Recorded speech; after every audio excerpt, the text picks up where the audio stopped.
All right, all right. Hello there. Hello, everyone. Welcome. Welcome in. Thank you for joining. So, yeah, as kind of to be expected. Different stream day, different technical problems. Well, whatever. Let's go. Yeah, last time we finished the Greebles trench of the T-6 shuttle from Ahsoka. And so today we're moving finally to a different location on the ship. We are going to the side pods, and there we also need to correct some Greebles or place entirely new ones. We will see.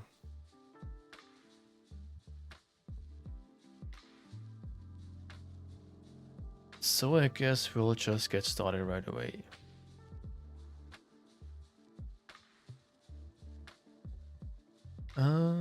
But first I need to rearrange some things here in my model tree.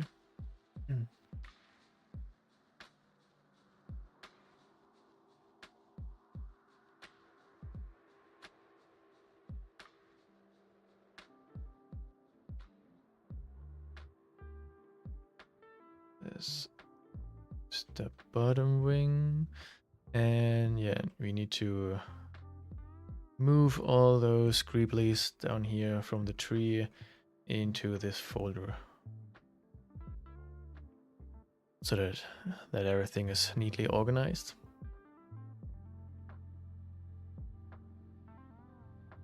So let's see. Should be no biggie. All of those will go up here.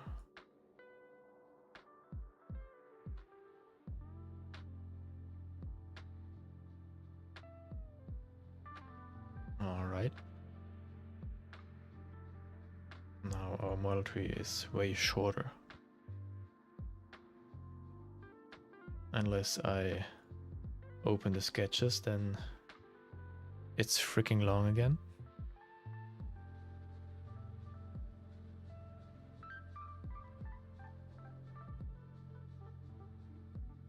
Okay, let me quickly check what parts do we need.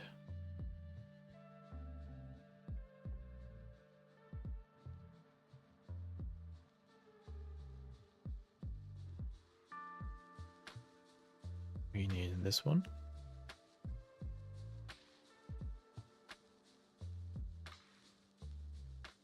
And this.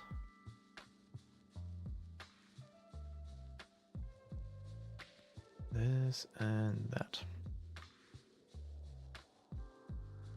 Yeah.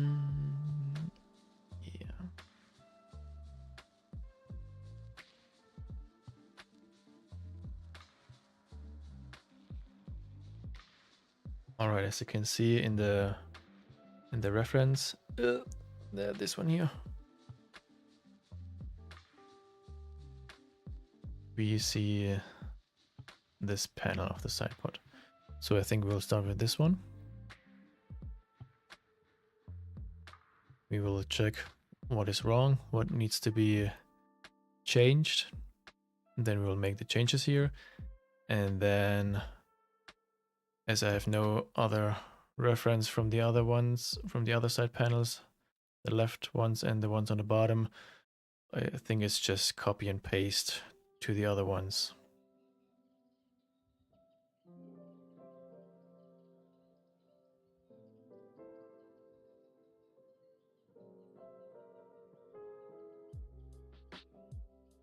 Hey Luis, welcome in.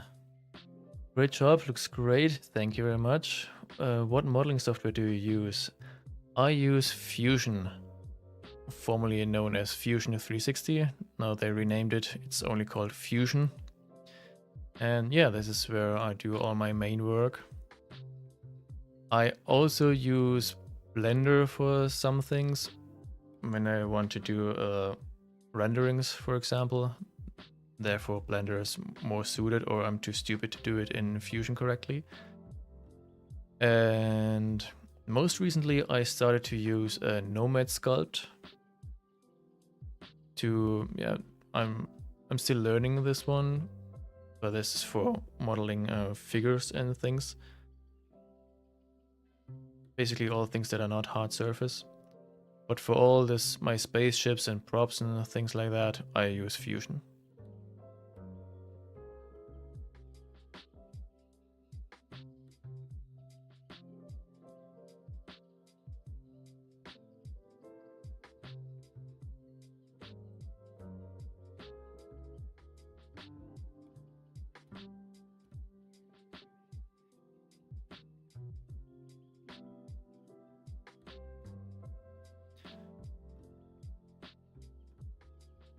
Congratulations, it's great. Thank you very much.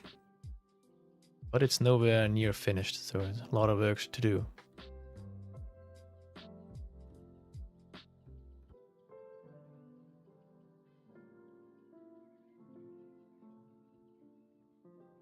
So I think we're going to check what we need to address, what we need to change.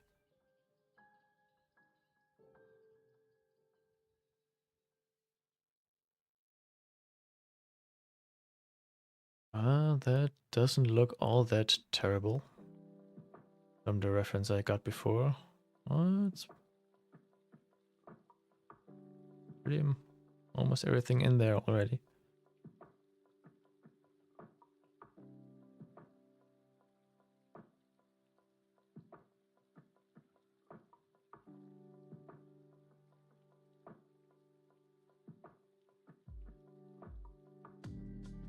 The main thing that is missing is this boxed shape thing here. We need to add that. In this corner there are some more cylinders.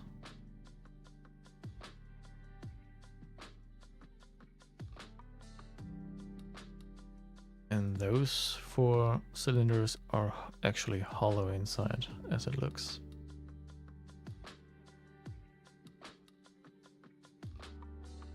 And yeah, this one is also not correct.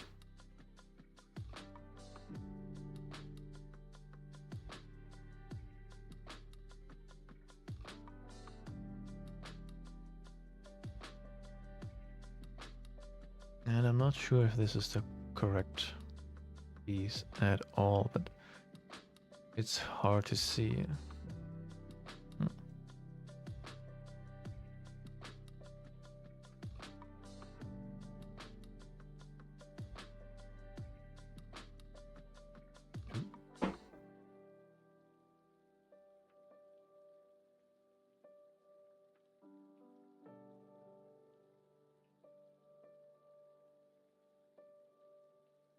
Okay, and I think the positions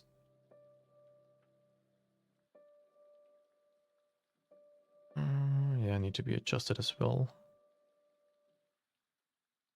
This part needs to be a little smaller in diameter, and this probably as well.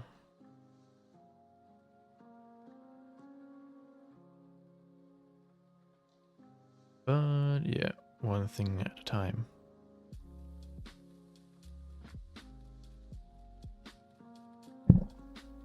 Where do you get the references? Is there a specific website or book? Well, that depends on the ship you want to build, basically. So there are some books available with great reference photos from the original trilogy. But for all the newer TV shows and stuff, there basically is not that much available. You need to look online when there is a convention or something and the models are displayed. Then some people go there and make photos and post them online. You can look for those in forums and things like that, or Facebook groups. Or the new pictures that I have now right now for the T-6 shuttle are actually screenshots from a YouTube video. Because Adam Savage visited ILM and they made a video about this model and showed it a bit in detail. And yeah, there you could see some angles that you couldn't see on the other reference photos that I had. So that's kind of neat. But yeah, but basically it's everywhere. We need to just look everywhere if we want all the reference photos. That's a bit of a job to gather all this information. But it's worth in the end, if you want accuracy, of course. If you don't mind that much, then you don't need that much reference material at all. But like, since I'm the biggest nerd ever and perfectionist and whatnot, I need reference material. I need to make it accurate, as accurate as I can. Otherwise I can't sleep.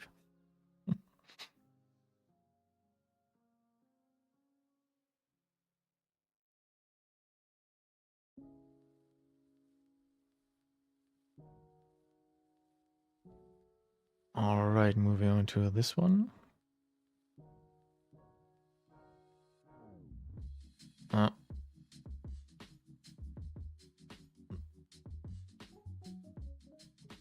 You also need to change this. The holes here are way longer and a little thinner. And also there's a cutout here that I did not see before.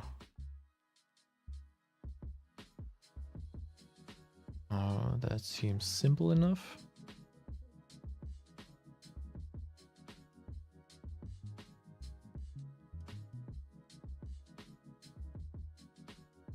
But this here, this is where it gets interesting.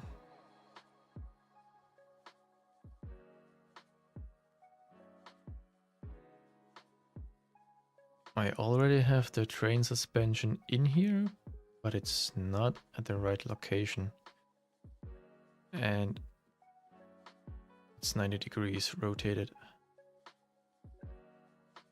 So that's a little weird, because I could swear on the other reference material I saw it in this orientation, but maybe it's different from the left part to the from the right part to the left part. That's also possible. But for this here, we definitely need to change it. And then there's also a suspension piece down here.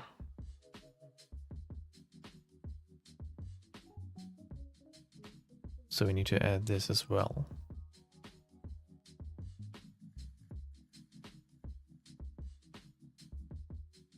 This here looks also different.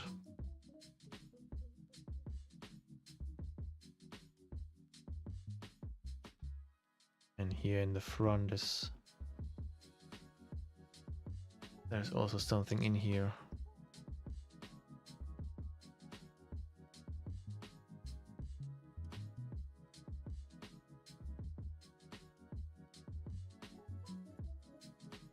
But we got those parts here.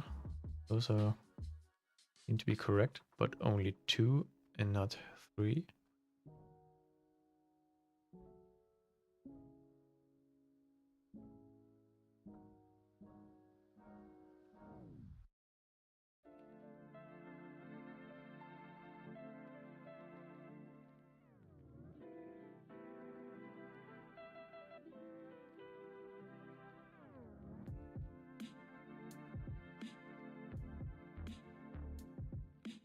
Okay, it seems like the ribs go way more towards this part.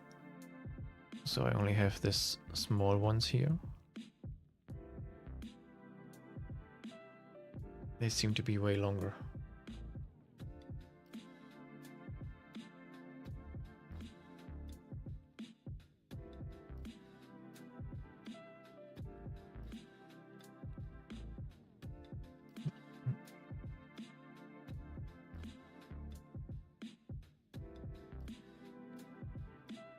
So the biggest question now is where to start. But I think we just work our way from the front to the back.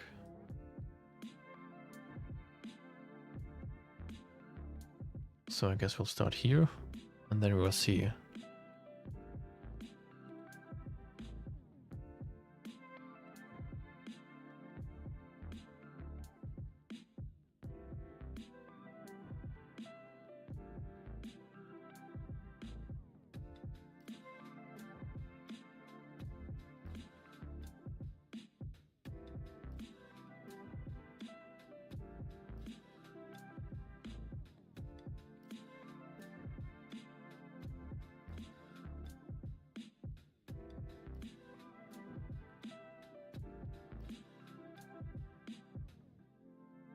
Alright, let's see if you can just alter the existing Greebles. Or if you have to do new ones as well. Well, I guess we don't. I guess we have to do something new, but maybe we can save some.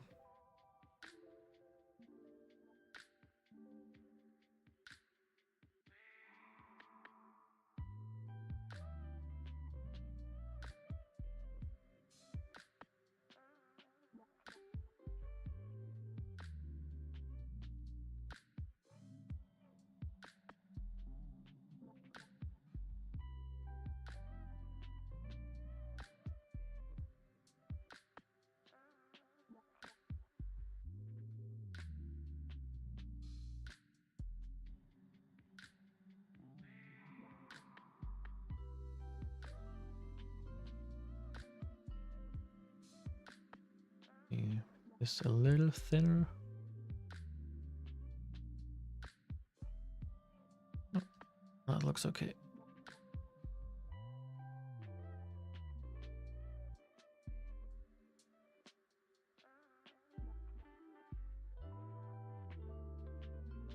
Or do we need to reposition this part?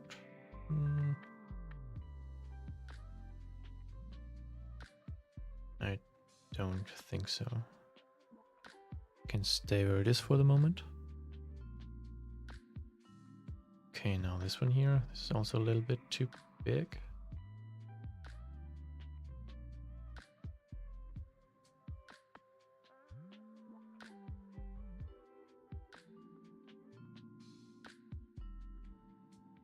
You can see here is way more space in between of this edge to this part as it is here in my model.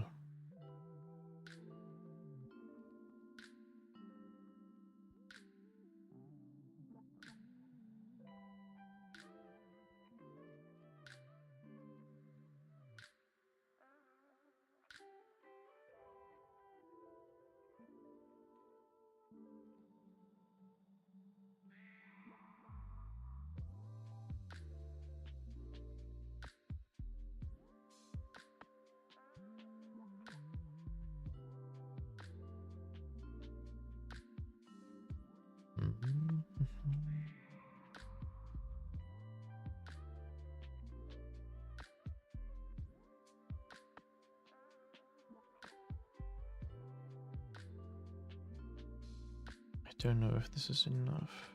I think. Let's see.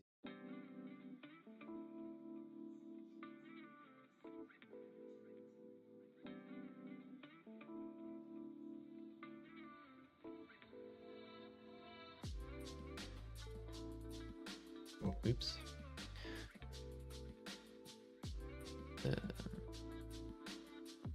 Where is it? There it is.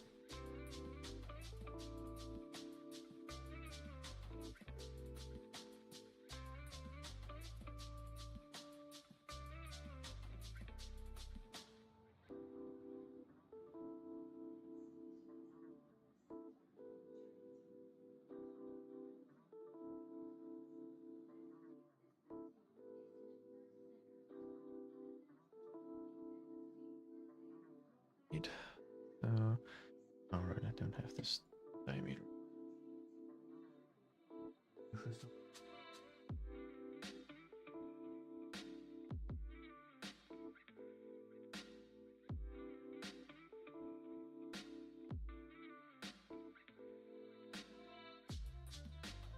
be smaller. This, I think this is the case. 5 millimeters, and this is 5.5. Needs to be even smaller. So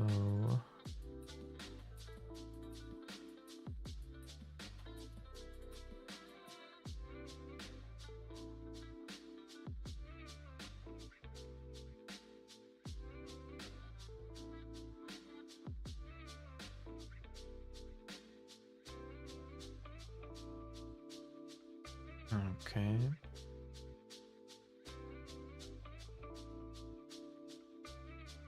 So now we move it. See if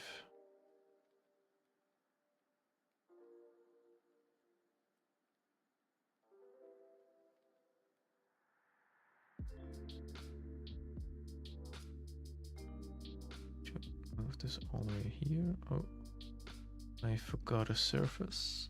This one should move as well. There you go. All right.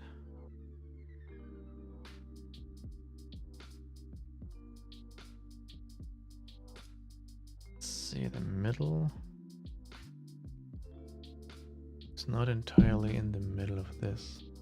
It needs to also go a little bit to the left or in front, depending which way you look at it.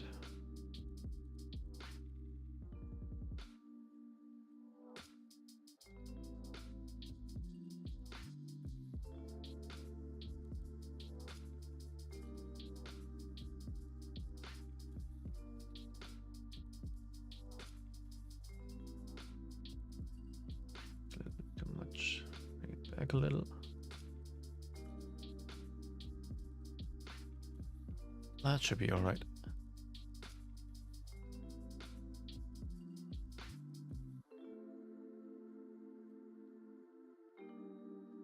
I don't want them to touch though. A little bit down. There you go.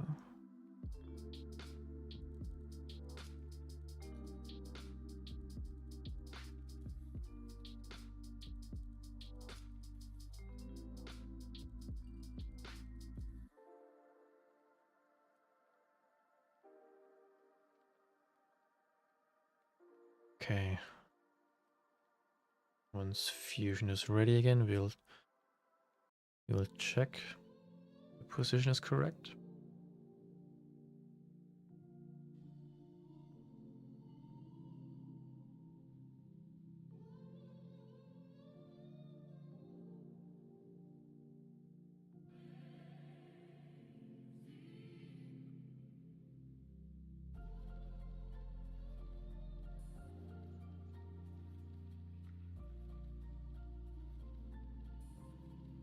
It's always a bit tricky to get the same perspective in the model as in the reference shot. So it's like this, something like this. So that definitely looks better.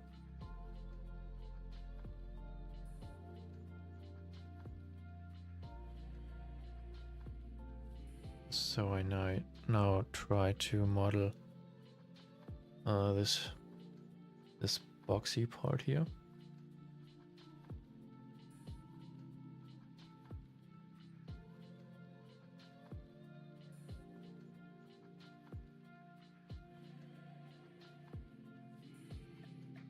Yeah. But first, again, as always, we are going to save before we do any other major operations and features. So let's do that. And while this is saving, I can change the battery on my headset because that just died.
All right.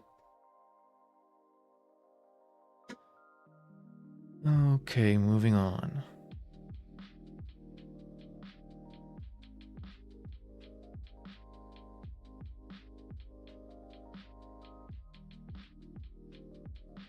I think all those parts also need to be a little lower.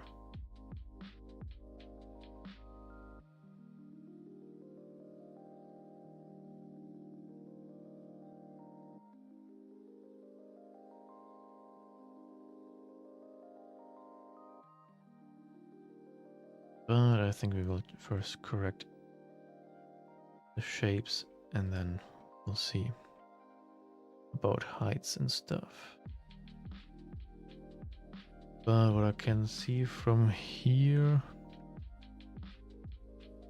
those two little knobs on here, they're pretty much in the middle of this cylinder. And in my case, I put them towards the outside. Because in the reference photo that I had earlier, it looked like, yeah, basically this.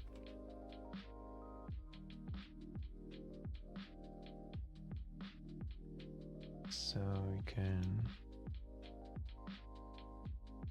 hide this. I think we're going to hide the wings as well. They are not in the way, so now we have a lot of space to work with.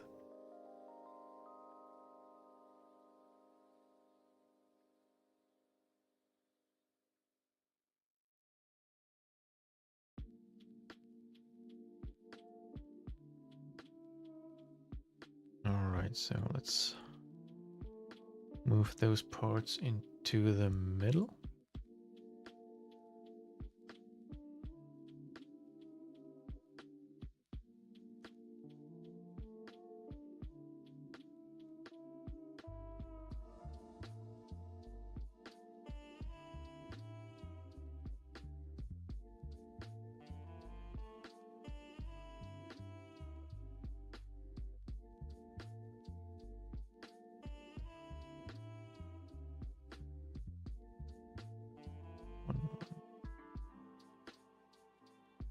There you go.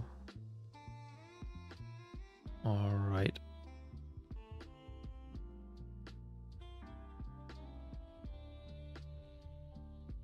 That's that. And I also see a little piece here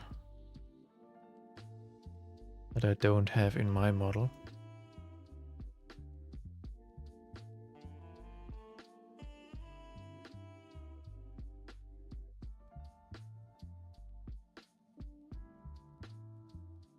So I guess I'm going to do that first, but then I also need to move this whole part more towards the middle.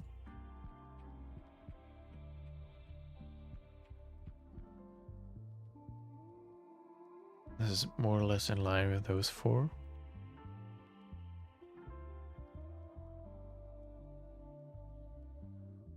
Let's quickly do that. I wanted to move along this axis.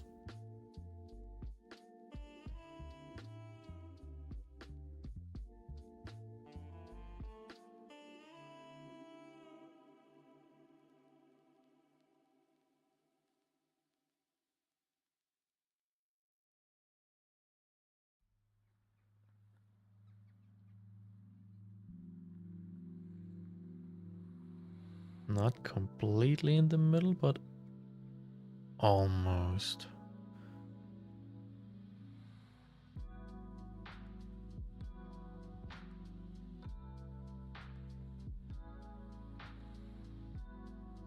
That should be good.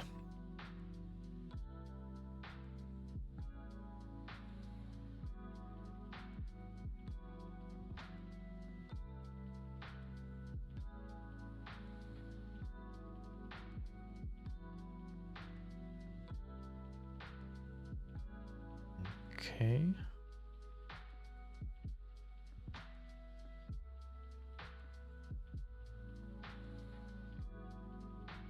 So now we can make this little part that is in between those two. Maybe it's the part that belongs to the cylinder after all, but I don't know, I can't really see. But it should be in line with those two.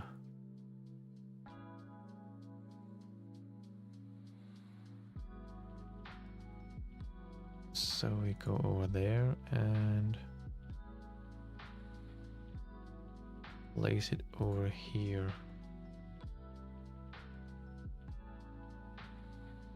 What diameter is this? 1 millimeter. So I think we make this also 1 millimeter.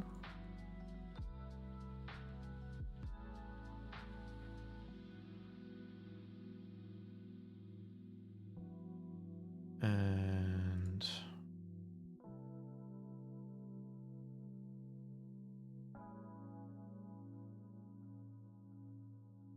let's move it a little over there. This.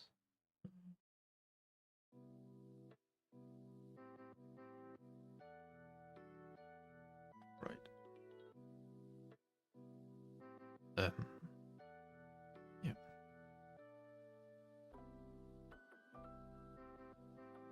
This will be a new body. Then we can move it freely and don't cut anything. The height should be like this.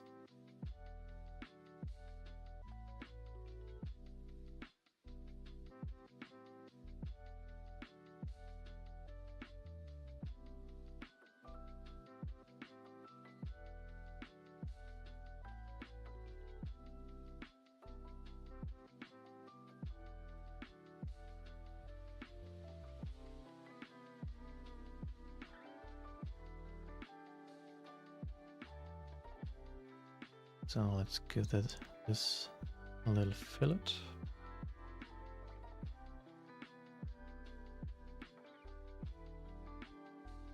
And then we're done with that.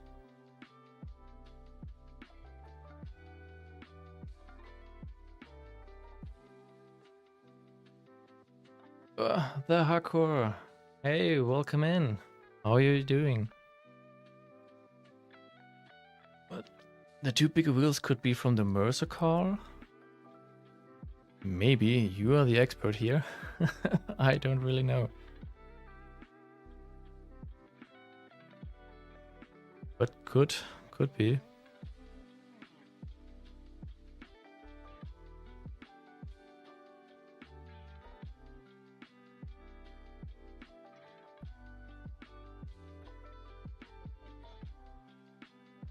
Servus.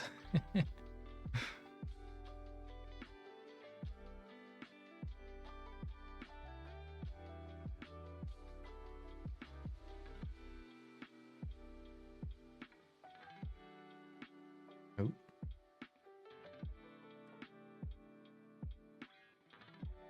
What happened now? I didn't do anything.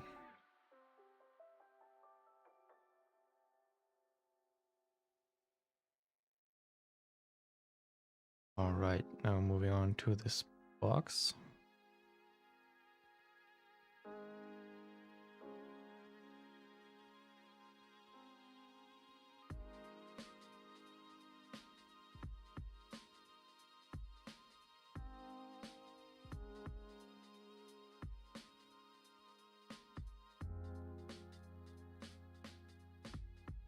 Or not. Well. Oh.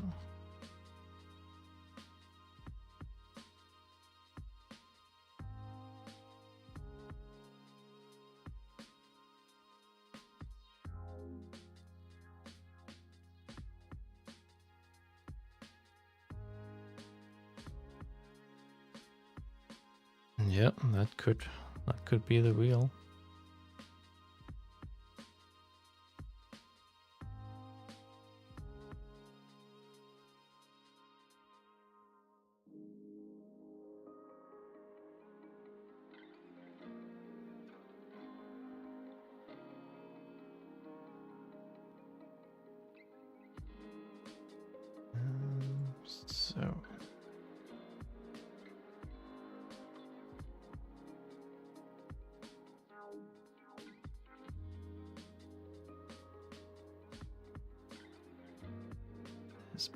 box thingy.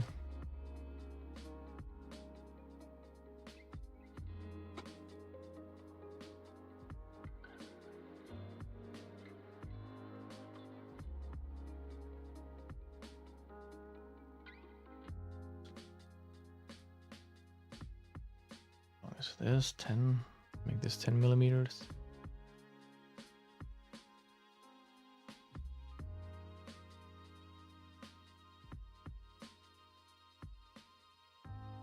And let's see. The width, let's see.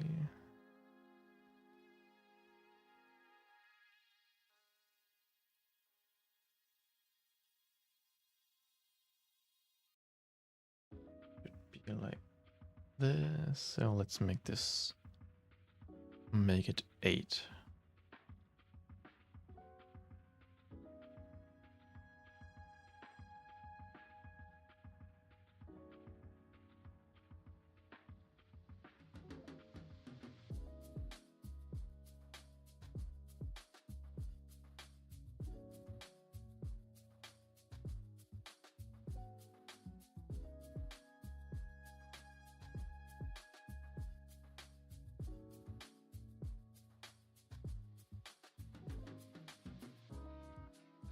Should also be a new body. Oh, there's a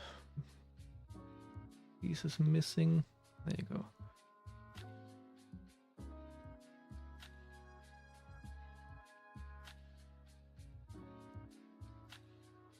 Mm-hmm.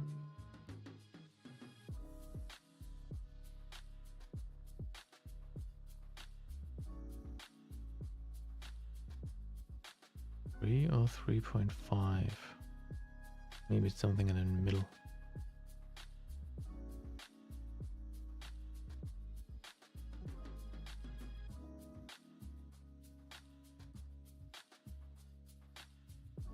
That one looks okay.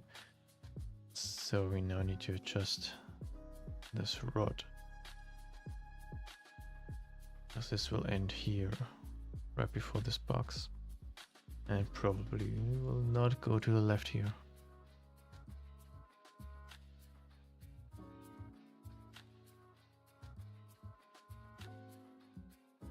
So we'll delete this. And this is merged.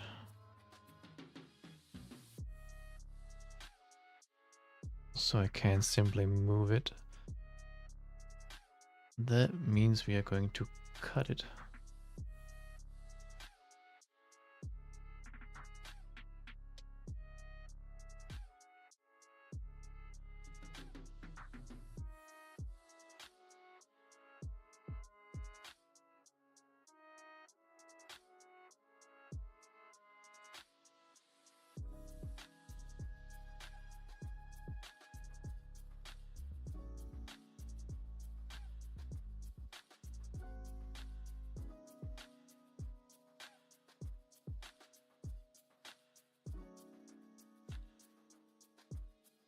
That should do it.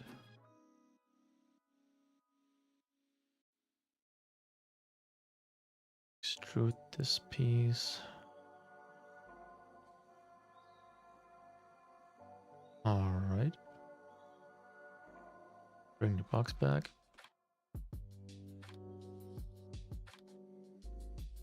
The edges will get a little fillet.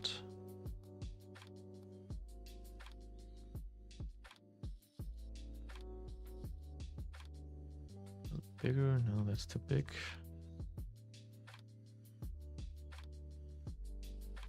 So 0.75 seems good. Oh, I think we can make it a little shorter on top here.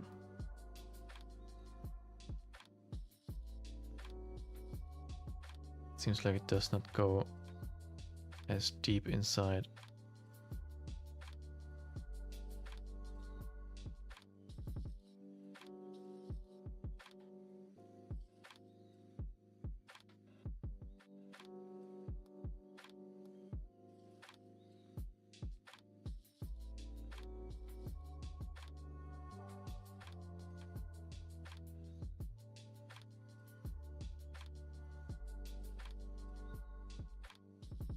We will undo this last feature.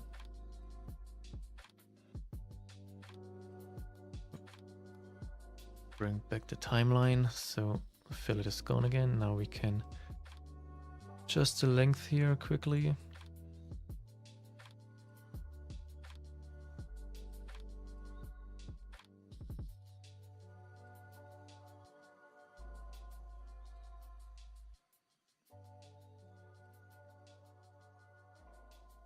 Now it's 2 millimeters shorter.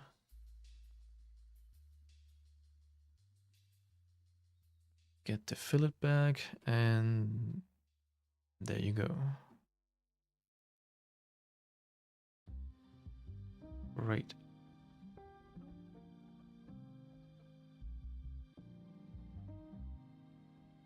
So next thing, we're going to make this U-proof one, or oh no, we're not going to do this. First we will do the rivets on this box. Otherwise I will forget this.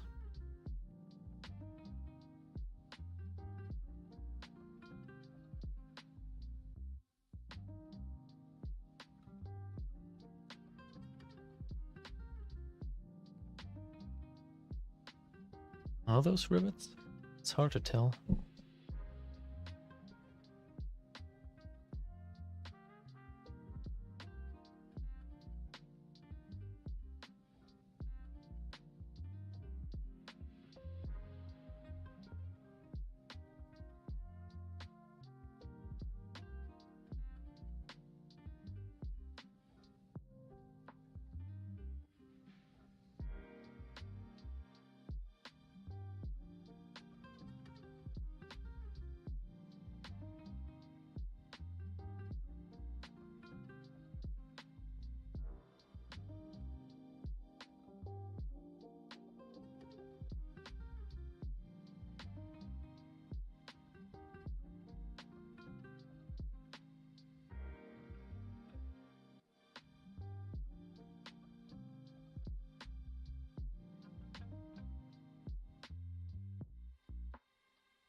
So now I made a construction line here as a reference. And you can align our circle neatly to those edges.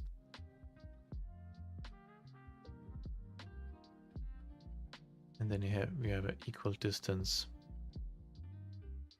from the edge to the rivet.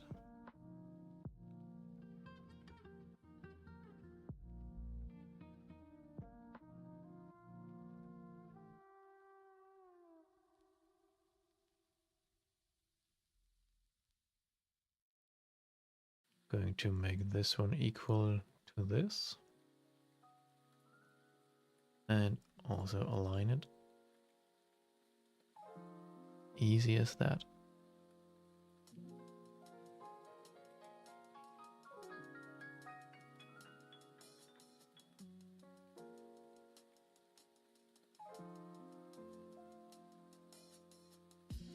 What we can do now is make a pattern of those, then I don't have to place them manually.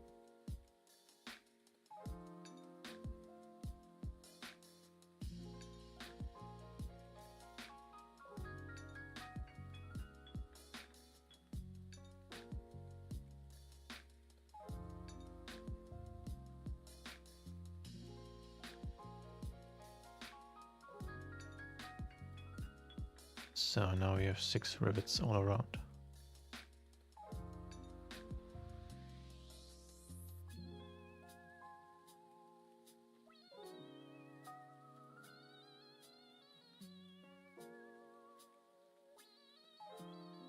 What was the diameter? 0.75. Half of that.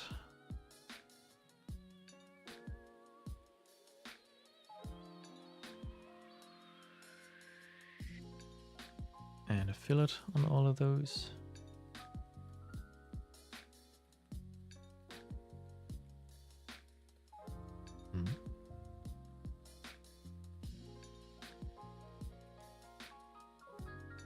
Right.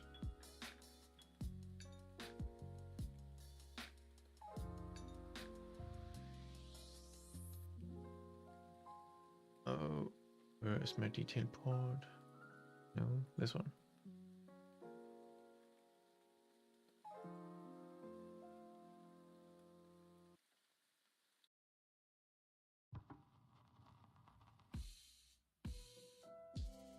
All right. That should do it. Let's save and move on to the next one.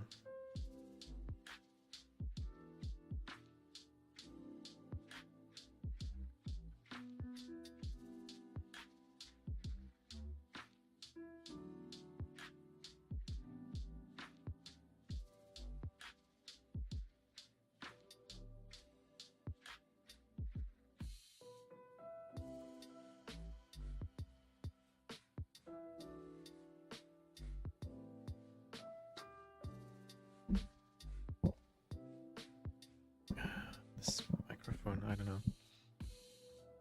I think I have to find another position for this because I always smack it when I reach for my mouse. When I do it too high, it's in my face. Also not the best thing.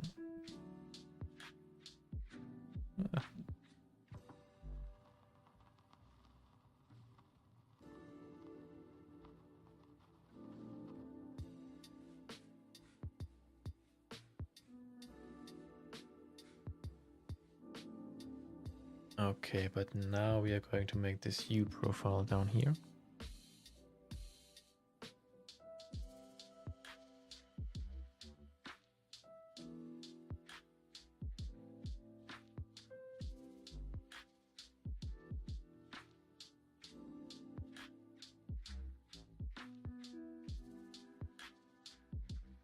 And we don't need this anymore. This can go.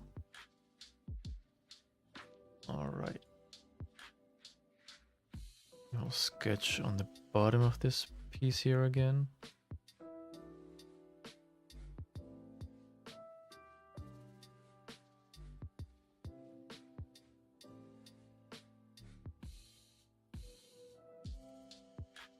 And the top end is more or less aligned with the end of this box.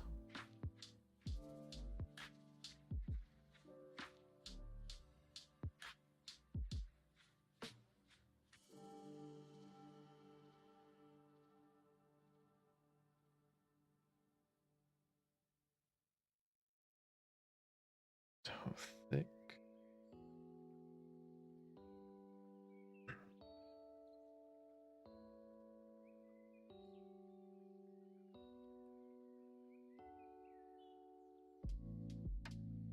Somewhere around here.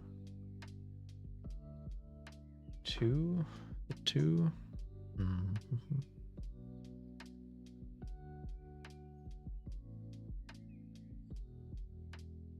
Let's see, and this will be 7.75.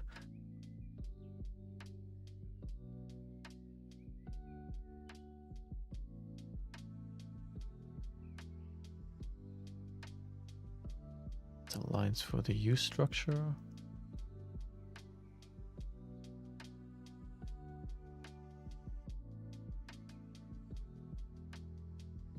Let's make both 0.5 millimeter. All right.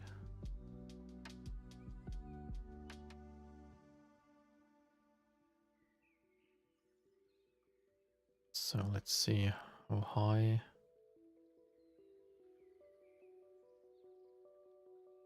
Do we make this?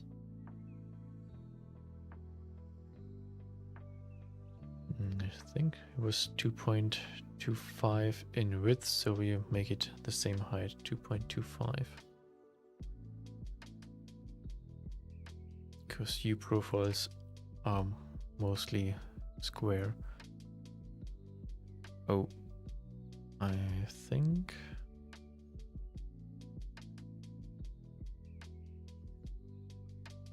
Alright, it was a new body, okay. All good. But we need to bring the sketch back.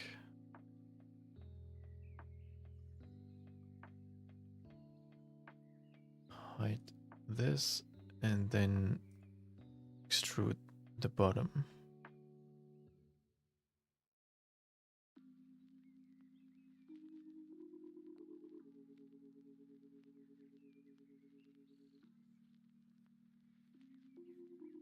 All right, now it is one piece.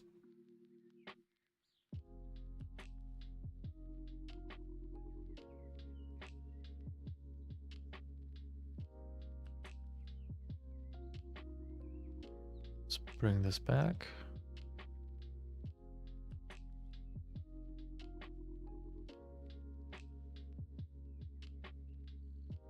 All right.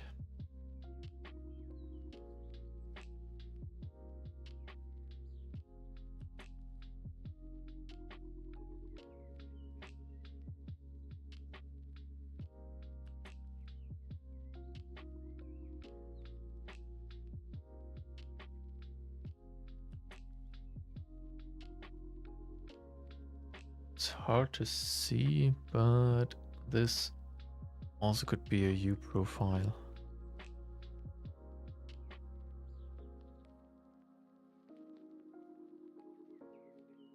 So we can just copy and paste this, place it over here. And why? Oh.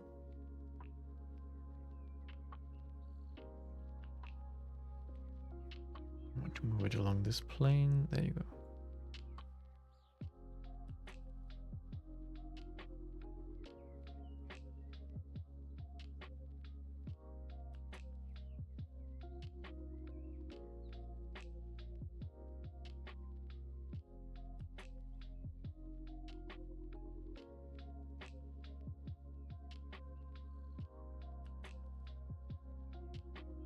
This in between those two parts.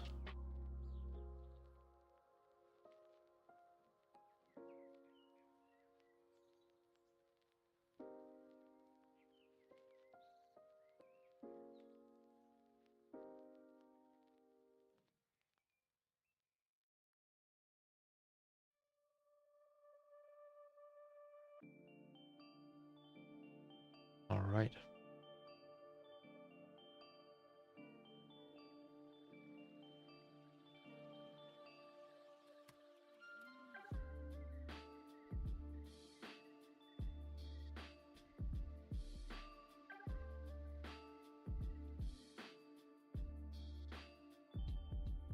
So I think we are hollowing out those 4 cylinders here now.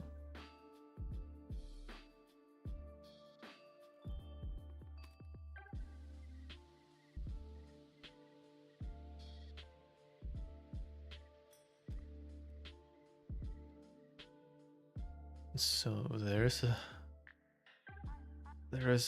an operation built in Fusion that you can hollow out parts, but I don't know if it will work for this geometry. And first we need to split it apart from this main piece, otherwise it tries to hollow out the entire piece here, and that's definitely not gonna work. Hello there, Godfroy. Welcome in. How are you doing today?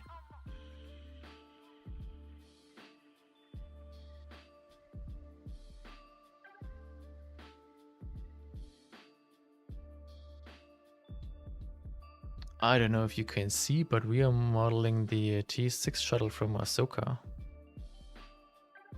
Right now, not much in the screen except this little detail piece here. But once you blend in the wings, it looks like something.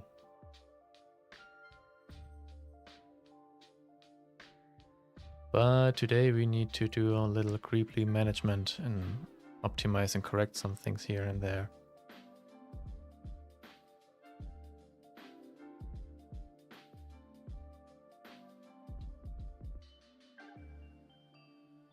So think I'm going to just split everything apart, that we have separate parts from all of those things. Makes it easier to move them around or to delete them.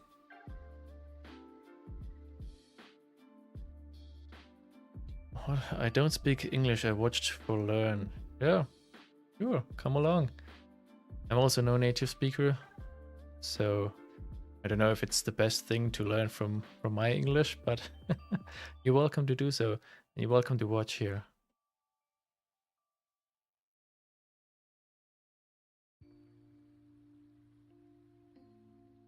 Or do you watch to learn English, or do you watch to learn Fusion, to 3D model?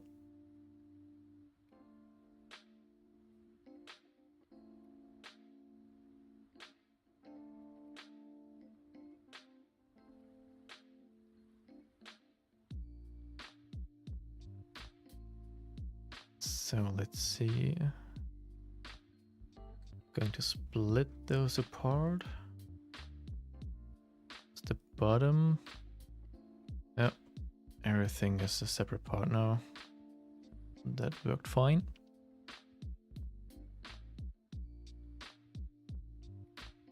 To learn Fusion 360, oh, that's all right.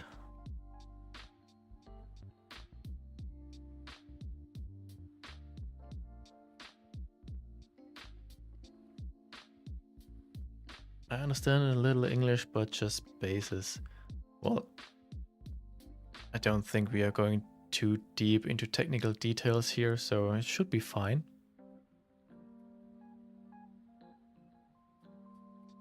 And it's when you can see the operations that I'm doing, yeah, my program is now in German, so I try to explain everything in English, but the location of things should be the same in the French version.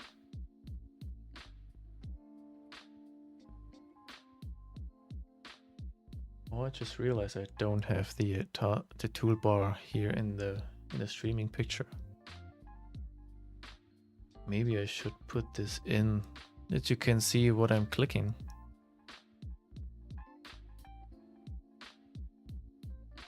Oh, let me see if I can correct this real quick. I don't know if this works in OBS while the stream is live. Let me see.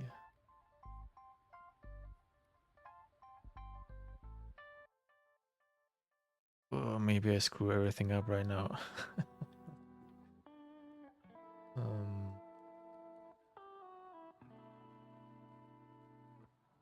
Which one is it?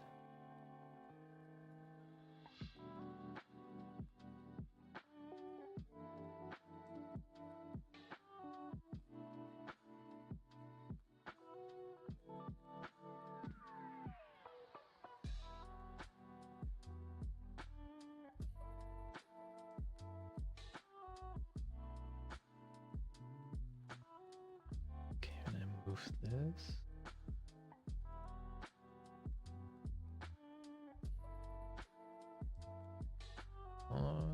Seems to work in stream, so let's see.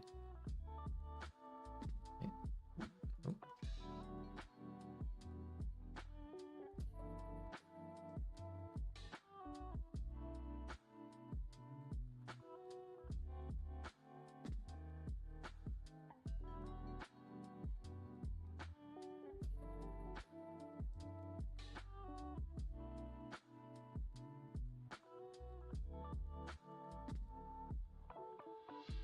So now you should be able to see the toolbar up here, and you can see what I'm clicking. Now the rest of my stream doesn't look that pretty anymore, but yeah, need to figure that out later.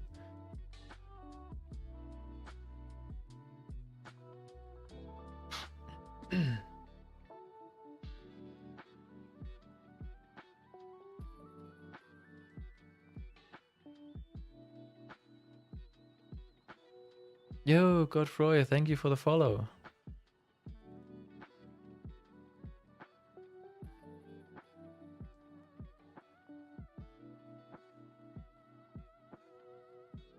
Unfortunately, I'm relatively new to streaming, so I don't have any fancy emotes or something that you can use.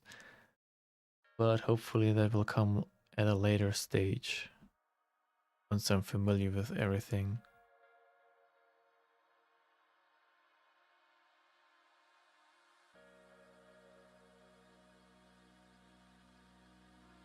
So, where were we?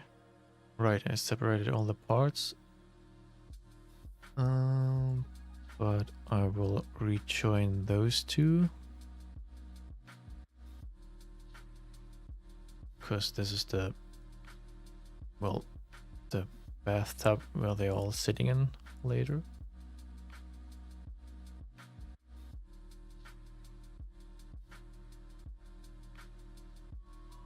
Alright, now I can try to hollow those.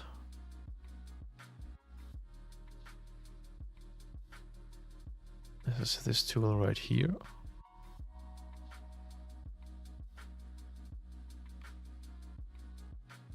And I want to hollow from this surface. And the wall thickness.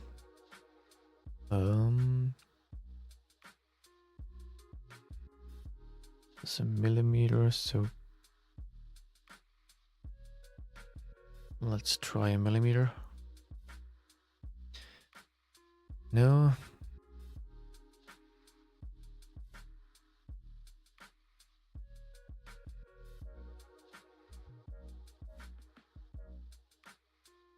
No, it's not working like this, probably because of this part here on the side.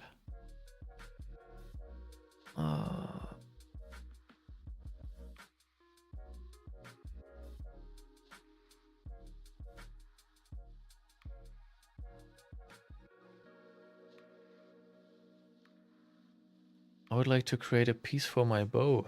All right. Yeah, that's a good use of 3D modeling and 3D printing to make parts to optimize existing parts.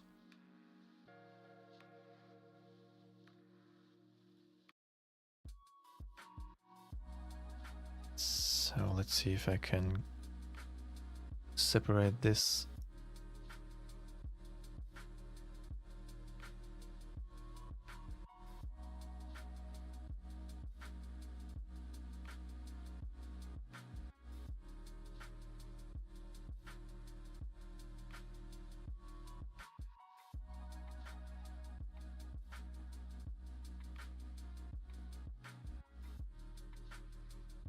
That almost worked.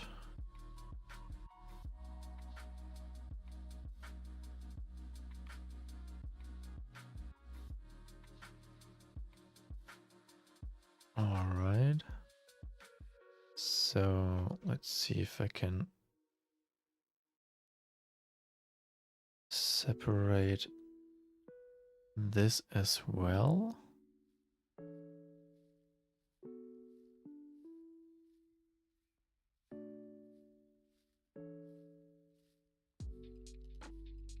Nope. It won't let me do that, but I guess we can just delete that then and remodel it later for the separated part. Okay, it made a separation here as well, so let's rejoin those.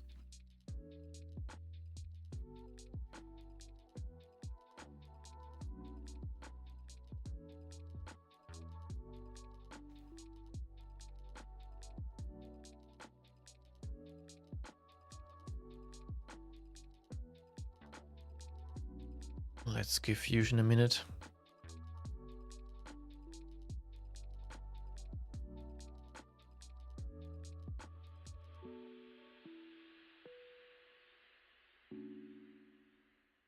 Okay.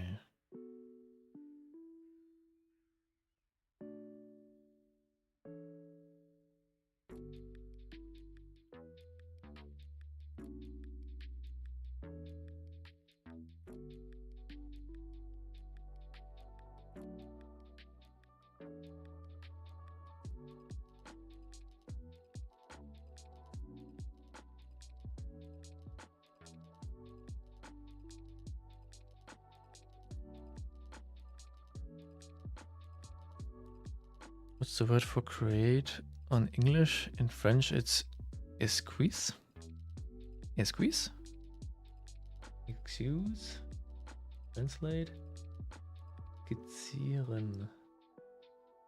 The sketcher, to make a sketch. This on the far left side here.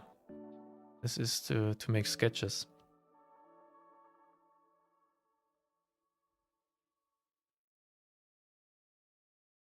Yeah, it's sketch in English. Und Skizze in German.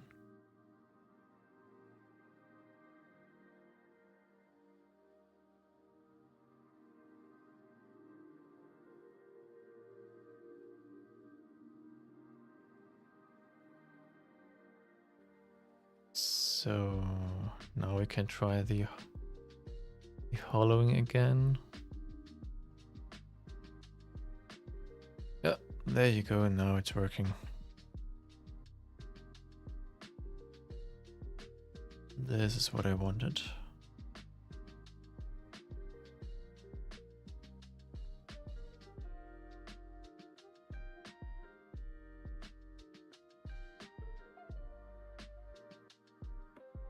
Let's figure out the wall thickness.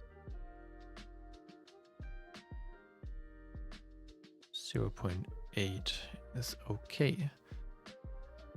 So now we need fillets around here. It could be a problem here where the parts are joined together. Let's see if Fusion is making something beautiful or not. What was this? 0.8, so we need 0.4 fillet. Nope. 0.3.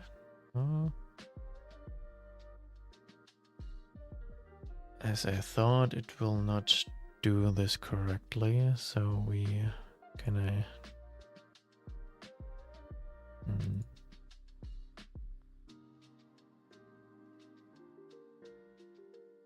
if I use this as well.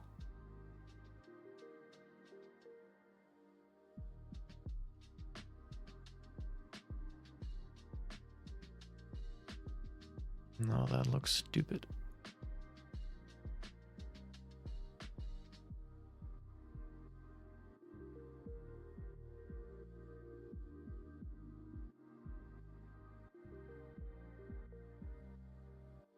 So maybe I can make those edges inside round first, and then maybe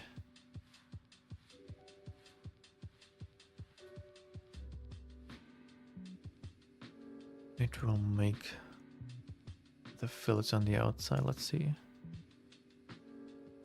Oh, that looks better. The ones on the inside.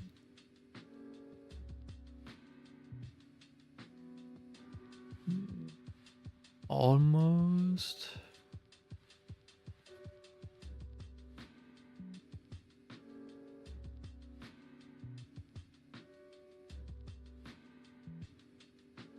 Okay, that's just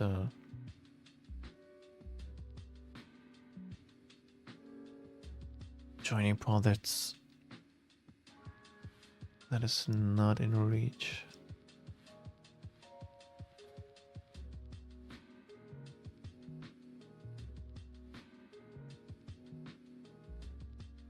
Okay.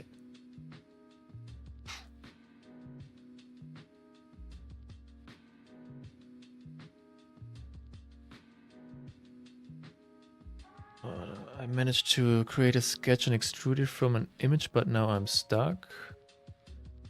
Oh, what do you need to do next when you extruded the sketch? Hi, Ian. Welcome in. Thanks for joining. Good evening, Dominic. I can only watch for 30 minutes tonight, unfortunately. I'm sitting here with coffee and Stollen. Oh, that's great. Hey, 30 minutes is better than nothing. I'm not sure if you will see much in 30 minutes, because right now it's at a slow pace here. But, well, we'll see.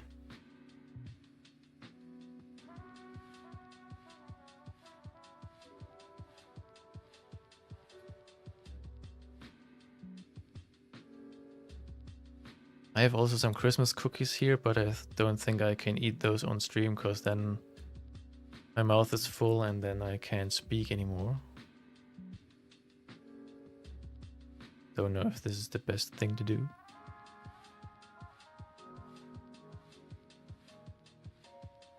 And I also don't know if I like this because this looks weird. But then again, that feature is just not even a millimeter thick. So you probably will never see that. So I just leave that for now, like it is.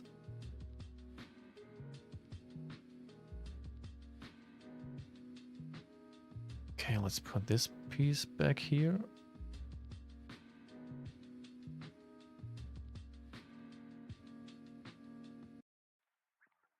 Bring that back. All right.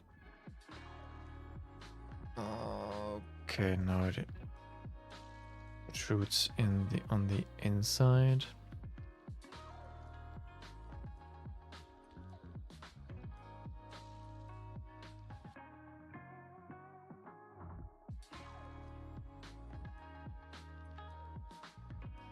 So let's combine those two parts again, and then we can delete this inner geometry that is not correct. There you go.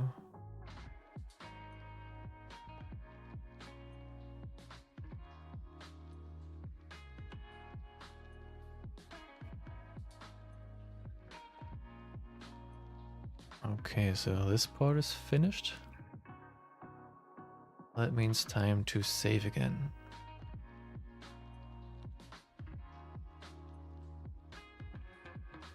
I would like to remove an interior volume.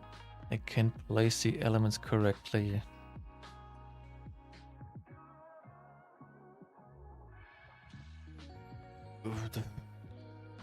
It's hard to give advice when you don't know how the part looks like.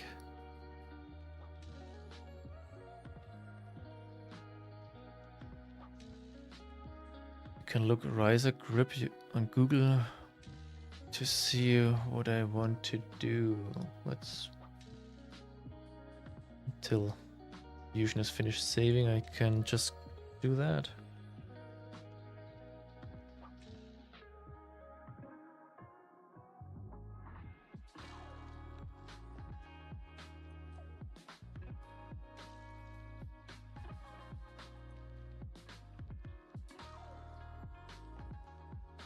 Okay, there are all sorts of things.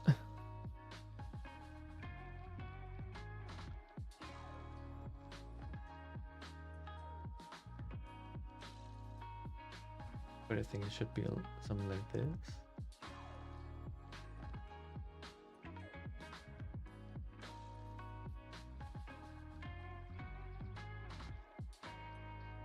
Oh, so it's basically an extension for the grip on the bow.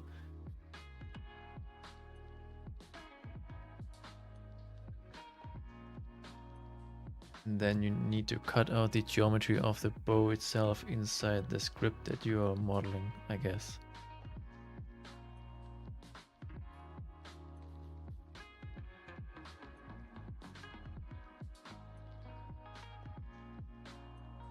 That is indeed not a beginner-friendly task, I think. You need to know the exact geometry of your bow. So you need to measure that. And it's probably easier to model your bow or the part of the bow where the grip goes onto. Model that as a separate part. And then you can make a Boolean operation and remove the one from the other.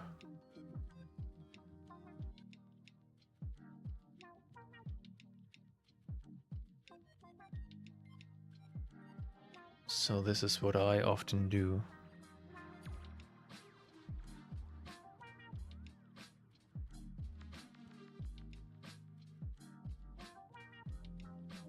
All right.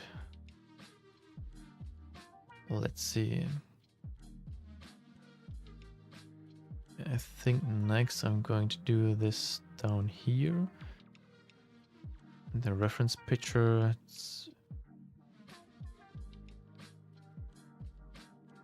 looks like an open box and not just stripes.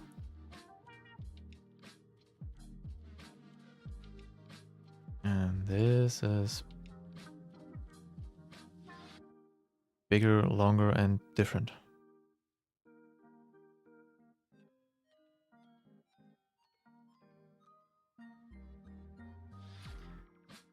Is it too complicated for a beginner? Well, I wouldn't say that. I don't know your background, if you have experience in other CAD programs or not. But if you're really a very beginner, you should probably look for some kind of tutorials and learn the basic operations in Fusion so that you know what operation can do what and what is used best for a certain use case.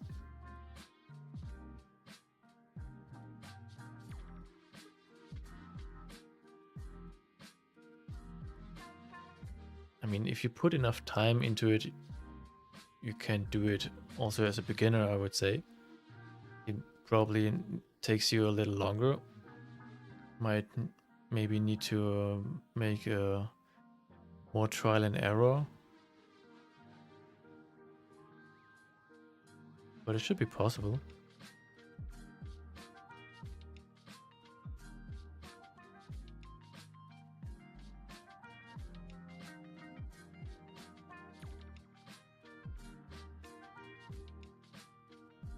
So I think I will just delete all of those and then we model a new box before I fill around and try to make those into the right shape.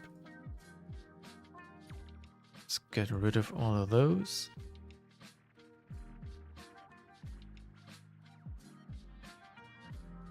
I need my base. Where's my base? There is it. There it is. Sketch on the bottom of this.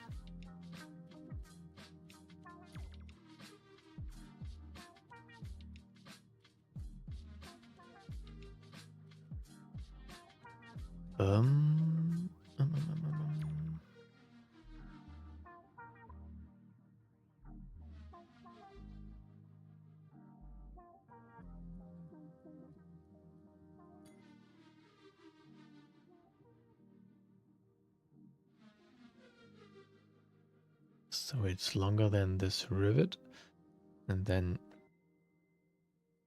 you can't see it anymore, but there's the end of my bathtub, so we just do it like this. 7 and 3 is 3 okay?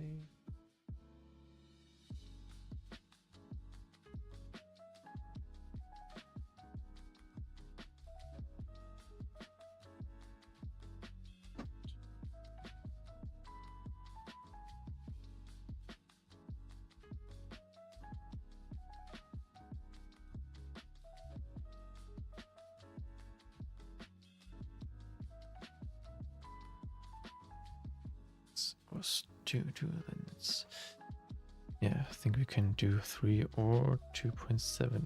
Oh, wait. 2.75.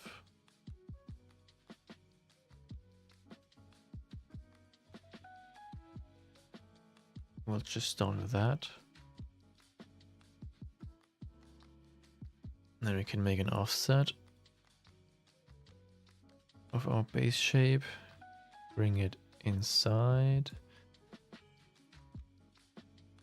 and we'll make a wall thickness of 0.5. Okay, we'll do minus 0.5, that it's on the inside.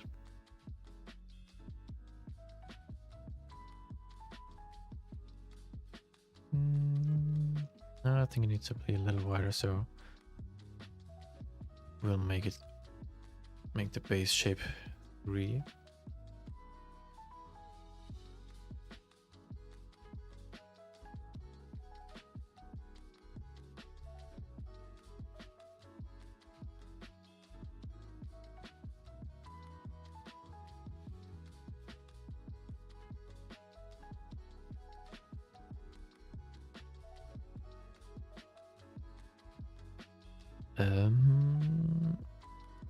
Three, I wanted. Yep.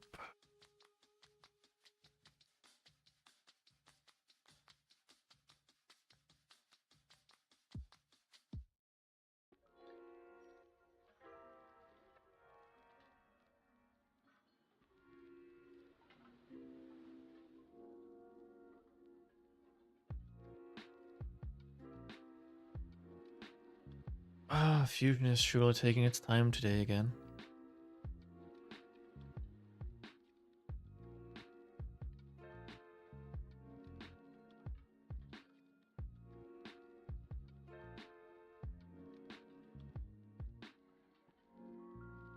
So it looks like it's a little lower than the box, the big box.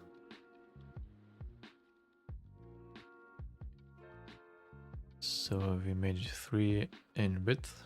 Let's make it 3 in height as well. Oh no, I did not want to combine it. Let's go back. Make this also a new body. So that we can move it around more easily. If we need to. Oh, right.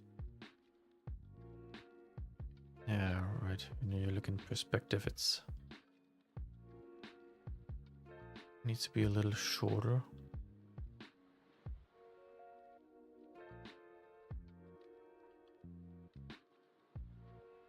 Let's go back in the sketch and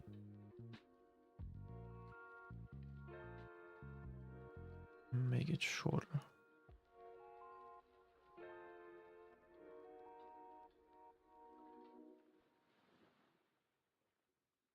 Like this. Yep, that looks better.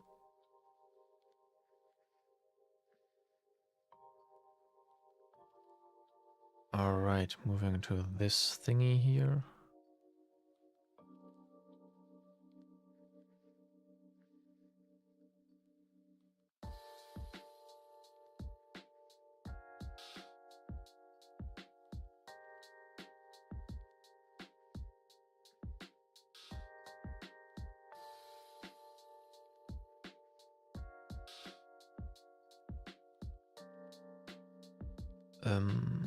No, wait. We want to move it along this surface.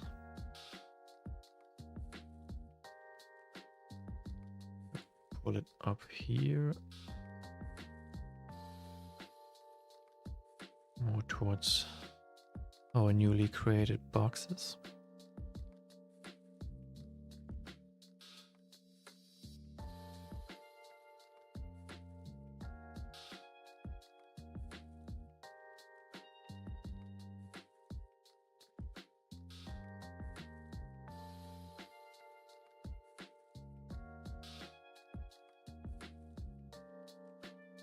Alright, like this. And then it needs to be higher. So I'll just grab those surfaces.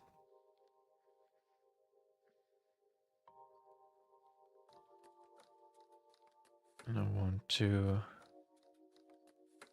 move them along this axis.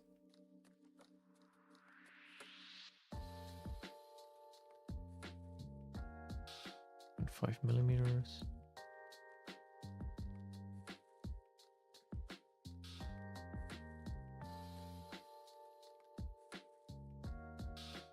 That looks okay to me.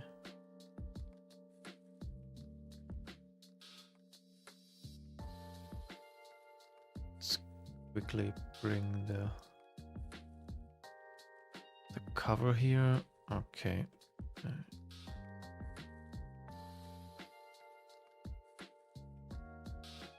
Quick proportion check.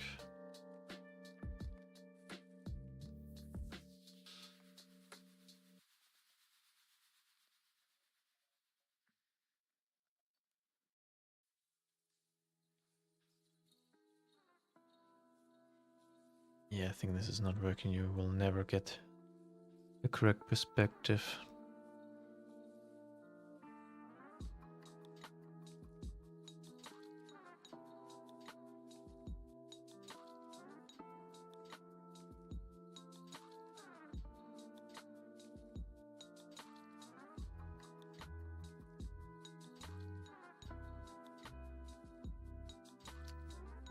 All right.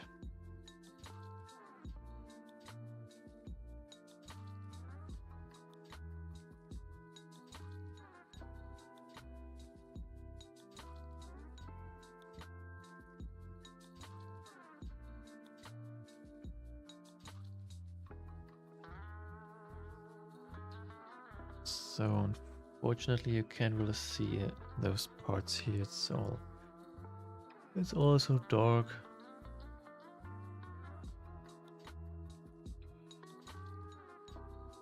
Maybe I can quickly check if I can play with some contrast.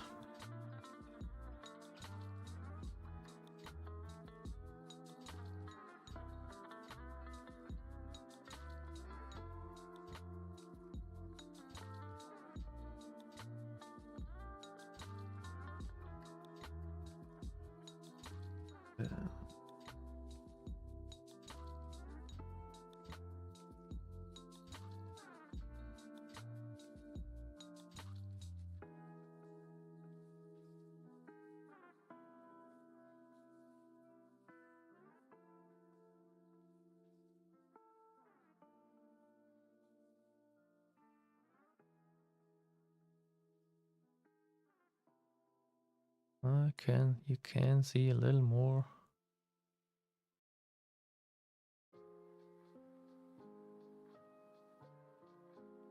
It's still not sharp enough. Well, I have to make a bit of a guessing game here. Well, that's all right.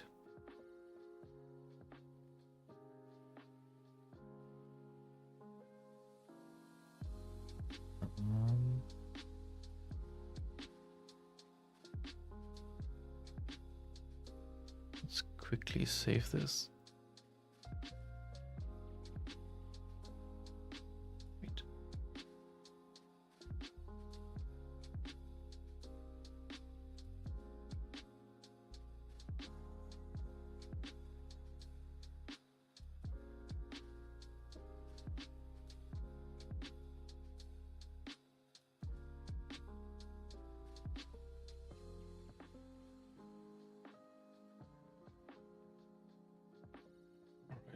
Put it back down here.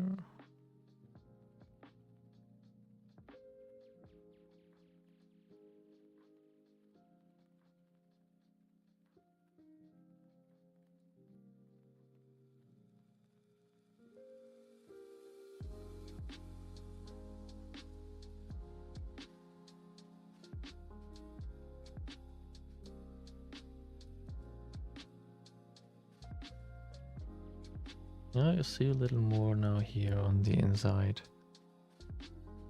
You can barely make out the shapes. But I think I can work with it. Let's see what we can do.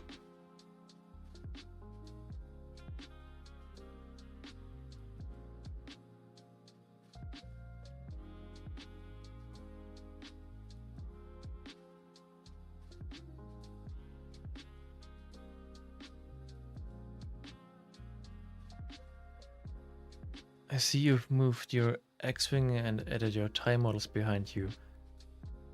I've been meaning to ask, which scene is the whip shuttle from? I've seen ESB many times, but can't remember when it appears. Yeah, first of all, yeah, I try to mix it up a little with the scene behind me, try some different things. I'm glad that you could recognize those little ties. I wasn't sure if you can see it in the picture, but apparently you do. That's great. And yeah, the TIE Whip Shuttle, when Captain Nida flies to the Superstar Destroyer to Darth Vader to explain why he lost the Falcon. And then you see a little outside shot where a little a little spacecraft drops down from the Star Destroyer and flies towards the Super Star Destroyer. And that little smudge, that's the TIE Whip shuttle. You need to pause and zoom into the frame, and then you can barely make out the shape of the wings and the two barrels of the TIE bomber, or in this case the TIE Whip shuttle, but that's basically it.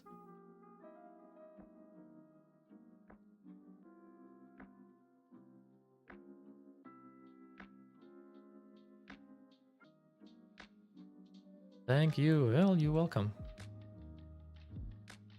I also needed to watch that movie, like, I don't know, to realize, oh, that's that. So you're not alone?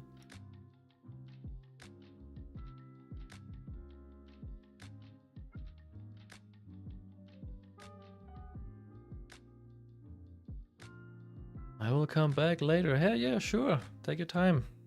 Stop by anytime. You're welcome here. Thank you.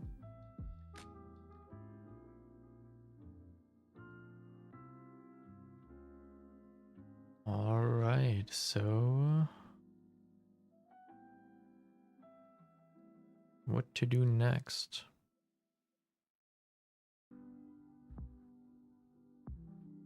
I guess first we can't delete this because this is completely wrong. Yeah, think of the previous reference photos that I had, you could see this edge and this edge and this cylinder here. And that's it. This was what was barely visible in the shot, and then I just made up the rest.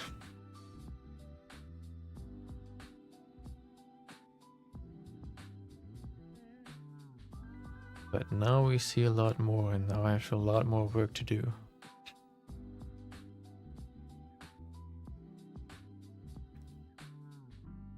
Hey Crabbo, what's up? Welcome in. Thanks for stopping by.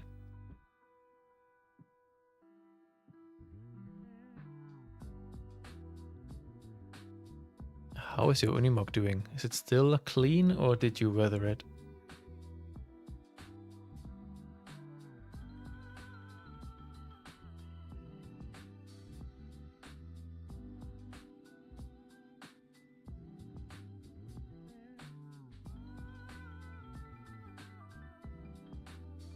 Oh, you know what? I can use those 3 parts. Follow them and then use those as the cylinders that are sitting around here. That seems like a good plan. The diameter is probably a little too big.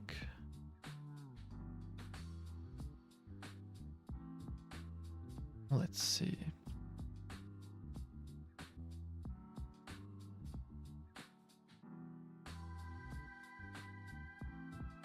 Okay, first we get rid of this. This can be this, but this is not existent.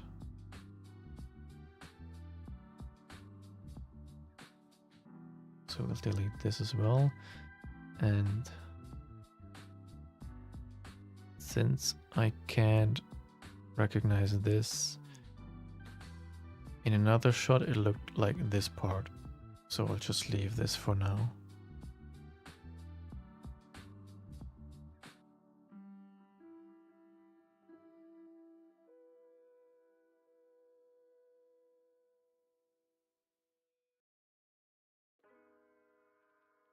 So now we are going to make this piece here.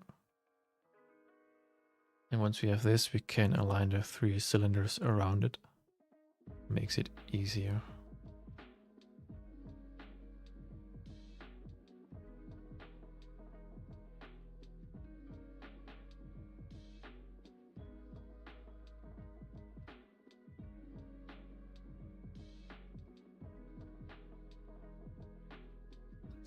this will here and goes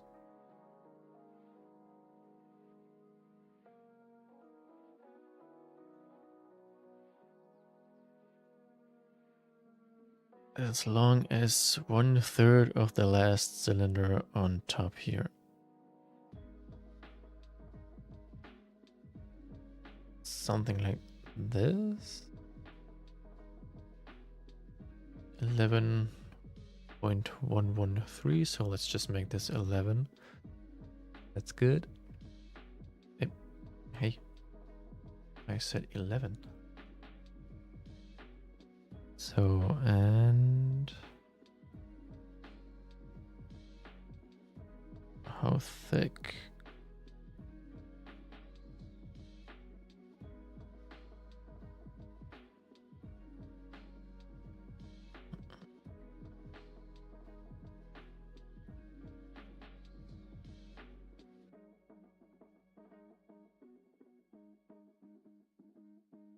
It's not as thick as this part. I think 2.5.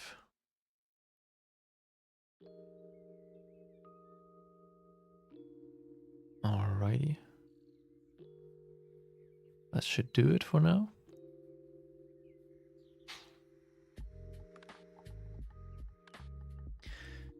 It's still clean and waiting on the shelf until the matching trailer is ready. Oh, before that I finally built your Red 5.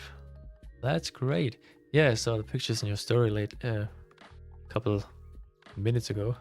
Or yeah, a few hours ago now. The print looks good so far. Very excited to see it.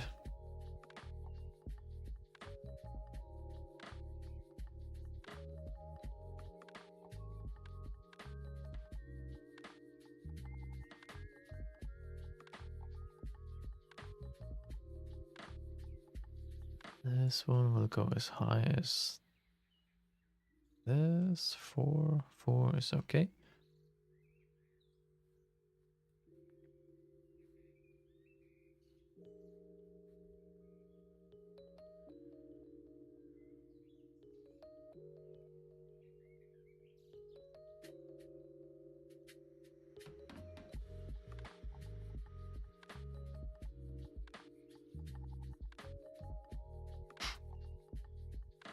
Yeah, I'm really looking forward to your Red 5 build, because a lot of people purchased the MK2 X-Wing, but I haven't seen many around online yet. Either they haven't started or they're just not showing it. So I'm eager to see one.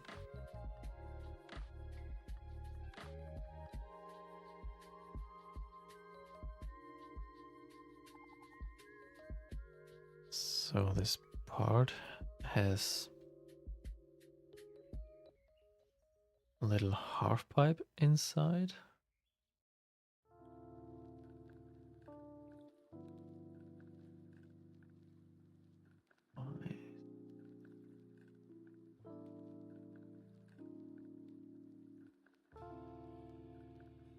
Oh, we are going to cut this out here.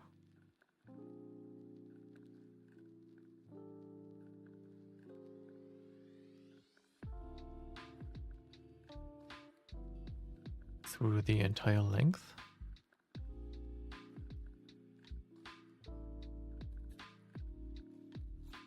And now we have, this is also round inside.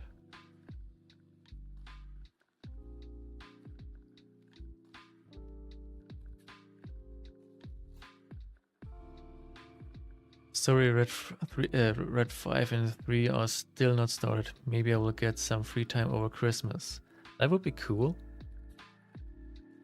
And no worries though. No pressure.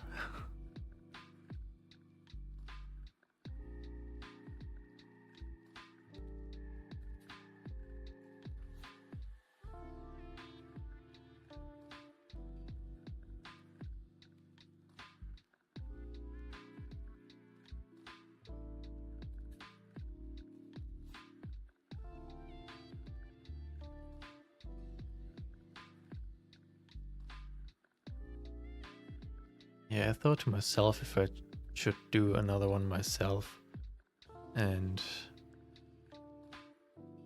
yeah, finally make a proper red 5, because I never really done one. The only red 5 that I made was the AMT kit when I was like 10.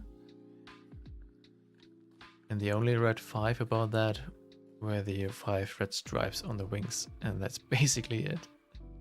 So I still need to do a proper, really red 5.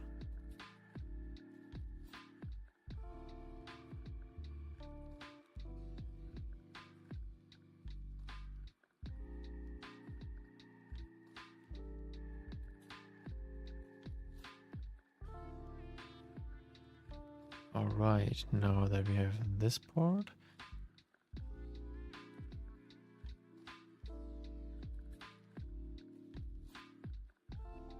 let's move those in place.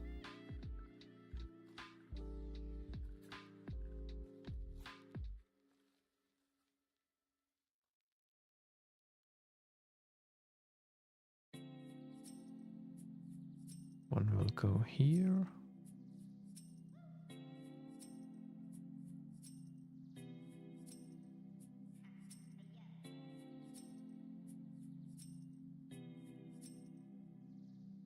This one over here.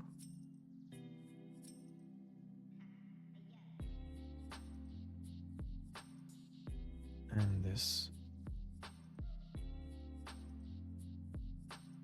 will go there.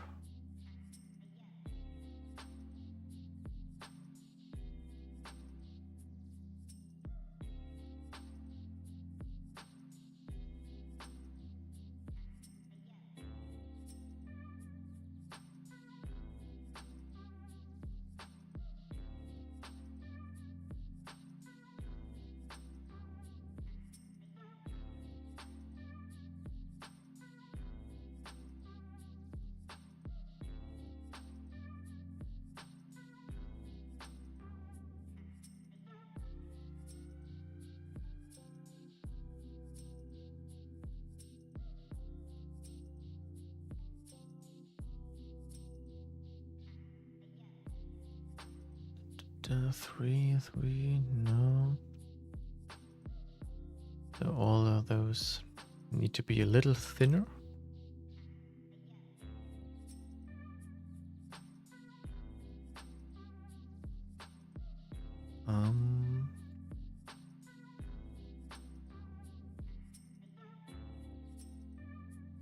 So that they are 2.5 in diameter. Yeah. And this behind there is even smaller. Or thinner, I should say.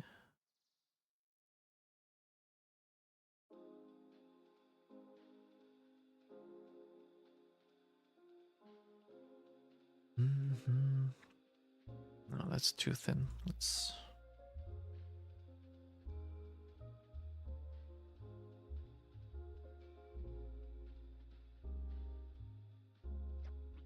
This way, okay.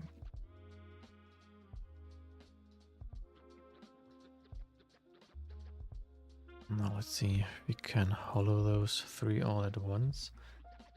Wall thickness should be 0.5 millimeter. Oh. Alright. And this one needs to be higher.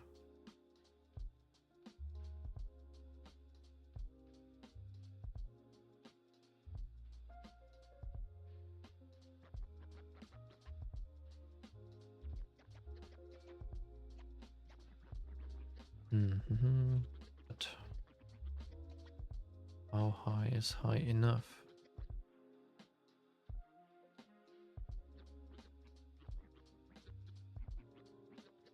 I think that looks all right.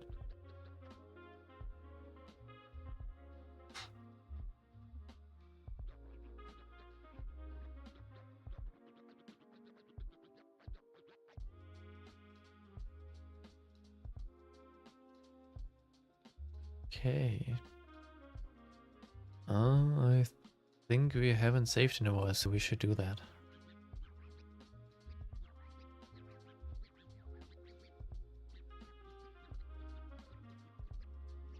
For Fusion does something stupid.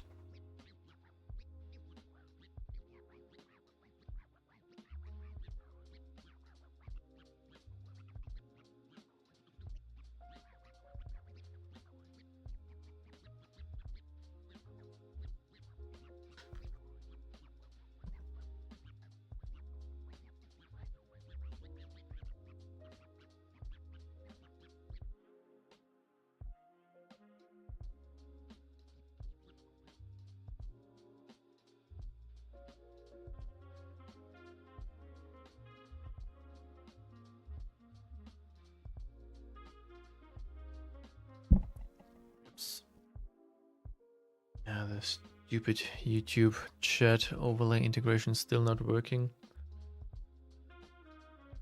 So people on Twitch can't see what you write.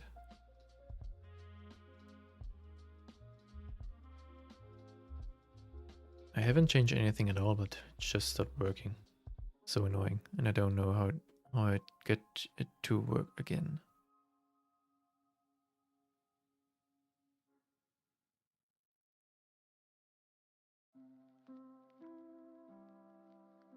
But anyway, moving on here.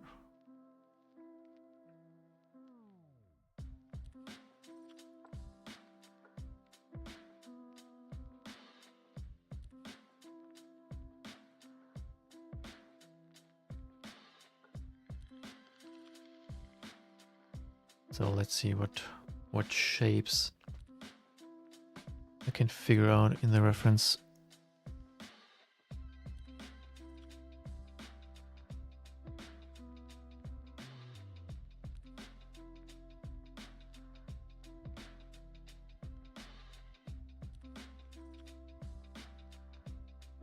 There is some part that is intersecting with this cylinder. Tiny little edge.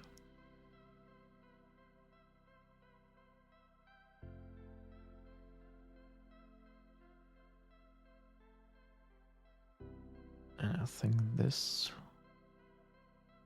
also part of that.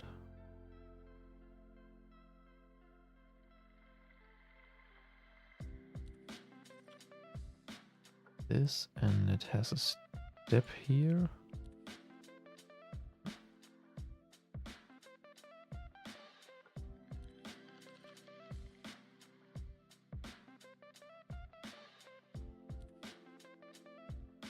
Then we have another round thing next to this cylinder.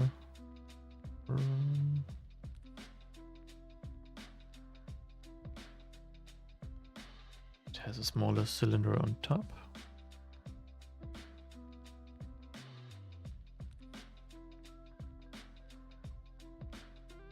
Now let's move it over here. Is this in line?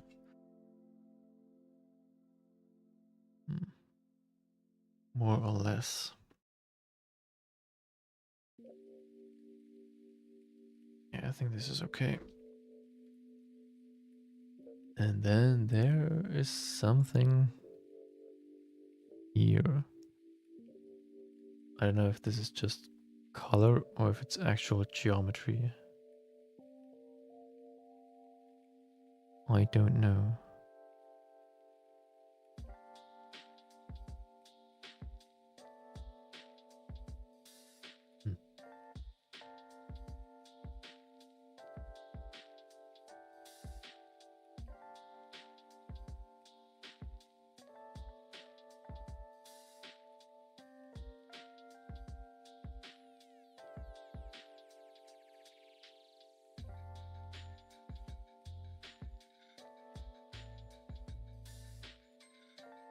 I think we just model something here that looks like this.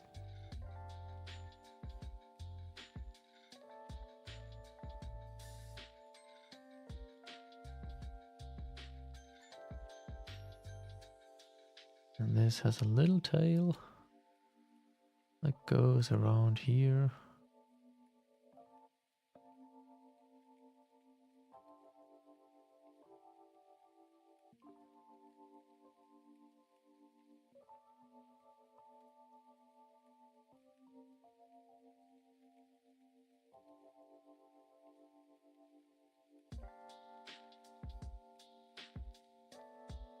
Something like this.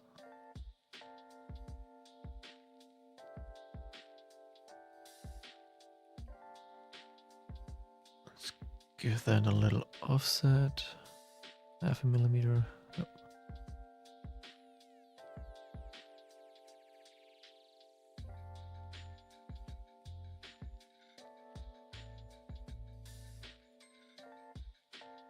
Also round on this side.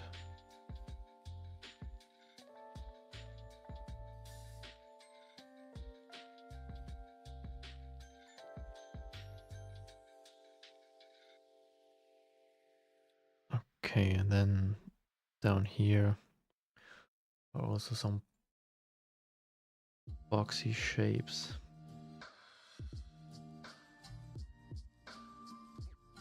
In 3 different heights.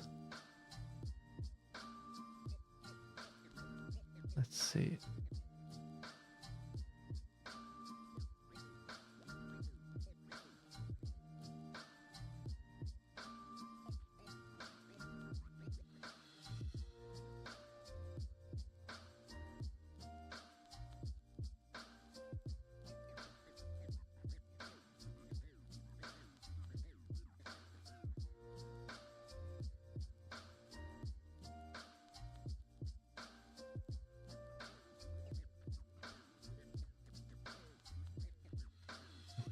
Yeah, I'm going a little freestyle here with this because I can't see how it really looks. So I try to figure something out.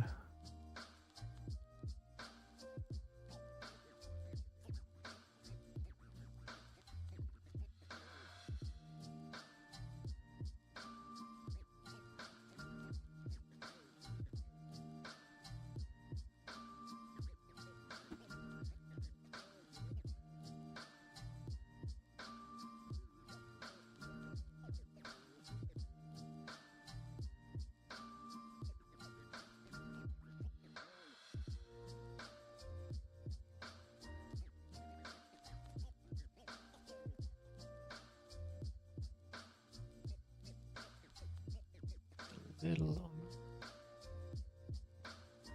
Oh, and then there's a third structure behind that.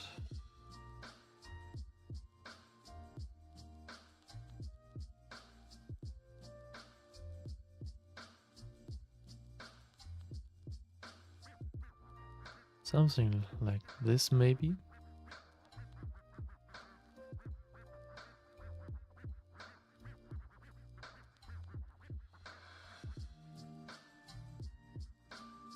Alright, we have this,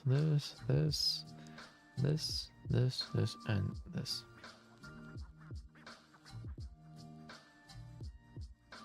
Okay, let's extrude those and then we'll see how it looks.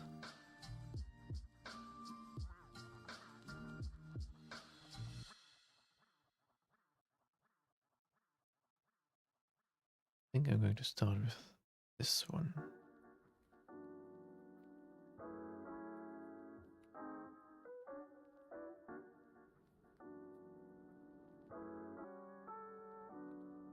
There should be something in the middle of this and this one here.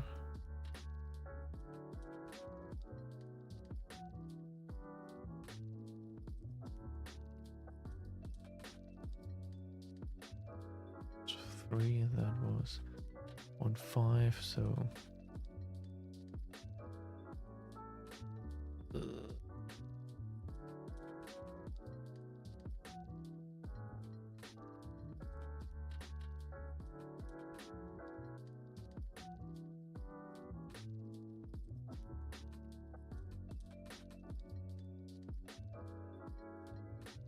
Gee,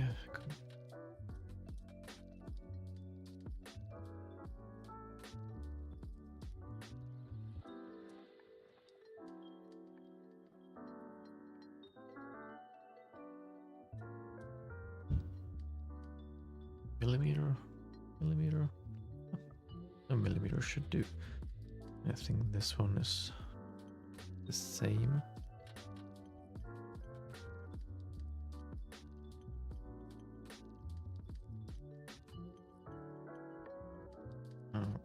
Okay.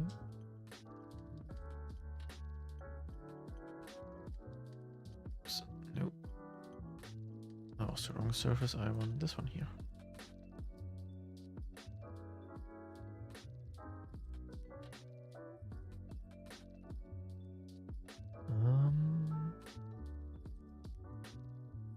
This one looks like it's going almost to the top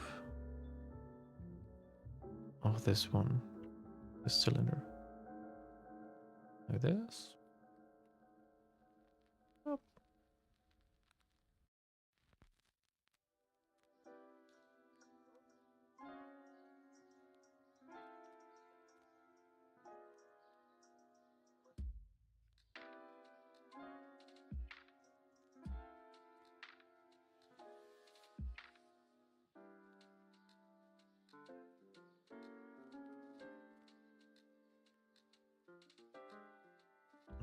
.8. Okay, now this one here, this is like, yeah, like nothing. It's very, very shallow. It's 0.2 millimeters. When this is printed, it is just barely visible. You can feel it if you go over it with your fingernail. But once there's primer and paint on this, it probably will disappear.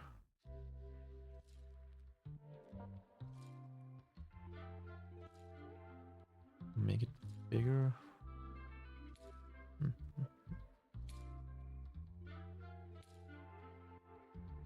I'll just make it 0.4. And it should be still be visible.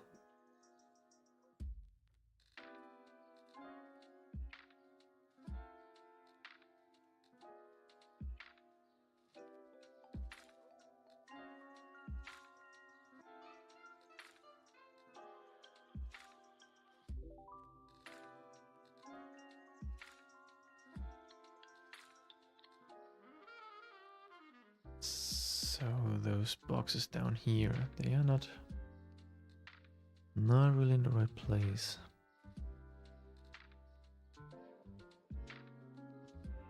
I think I have to move everything up.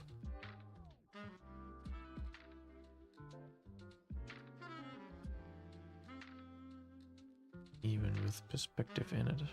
Yep.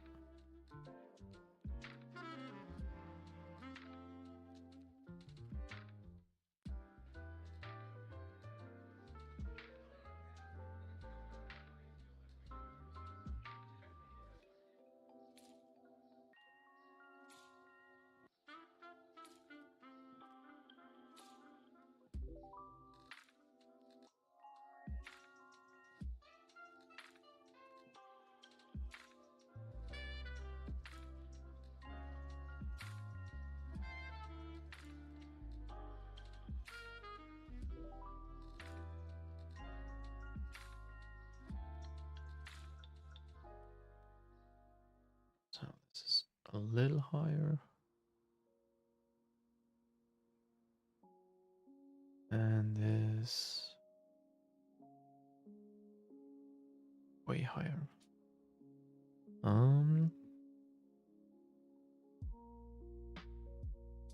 panel once again. Where is it? There it is. No, that's too high. It's just underneath this surface.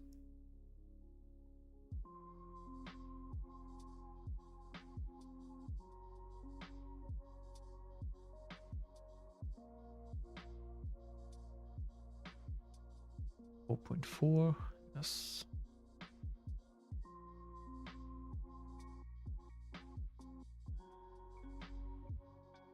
All right. I think I have everything from this sketch. This one, this, those two, and those three. Okay. So I can hide the sketch again.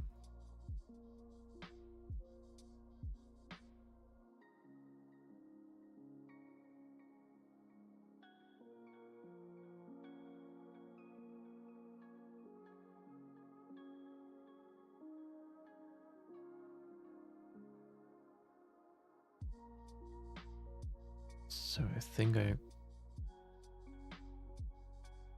I'll grab all those parts here.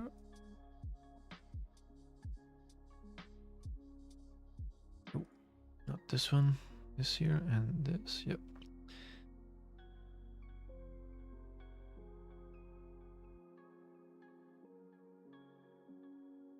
Trying to align it to the perspective as good as I can.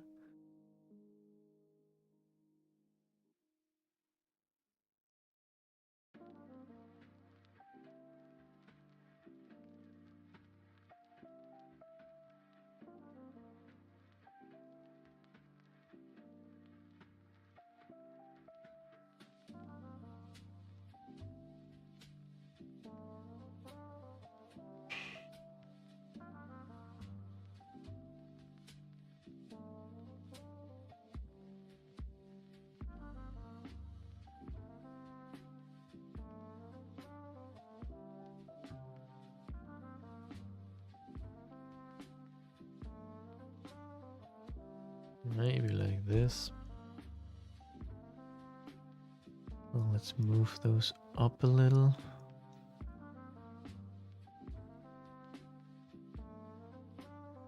Need to move them up to here to make the boxes down here visible.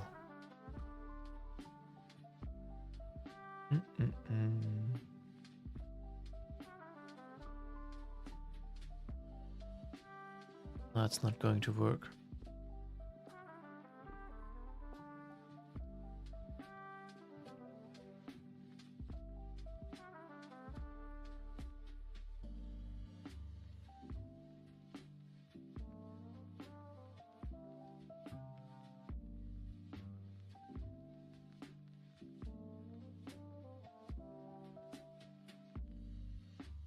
Maybe a millimeter, but not more.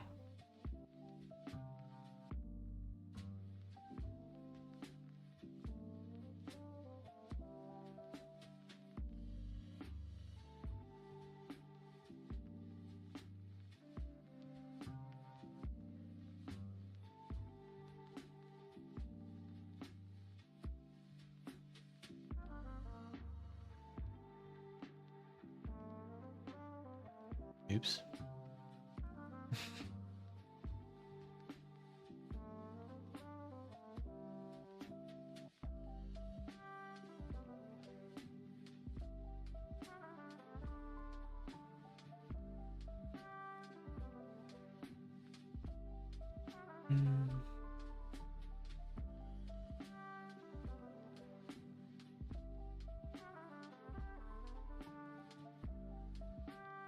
Yeah, I guess I have to make the details a little smaller and squish them more in the middle.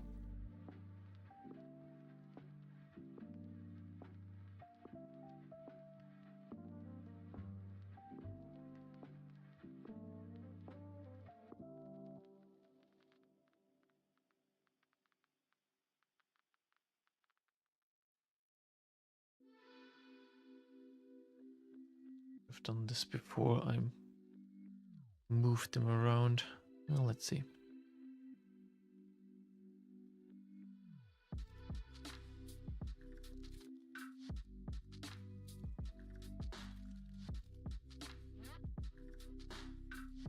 Let's go back in the sketch and make all those parts a little smaller.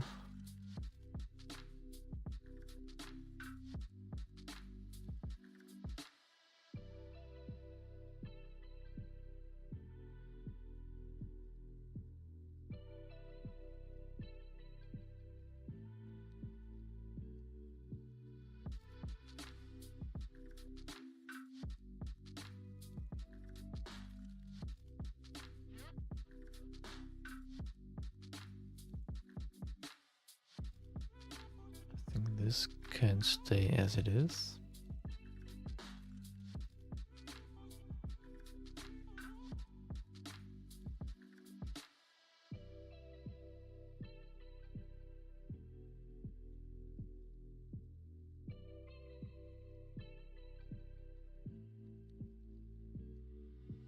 Still not enough.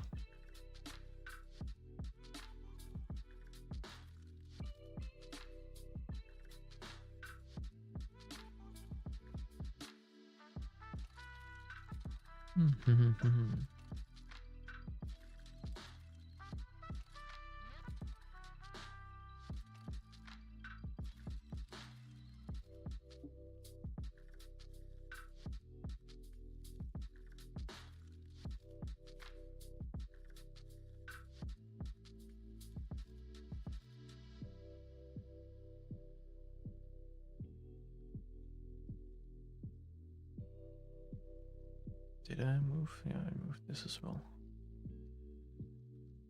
But this also needs to be closer to this one here.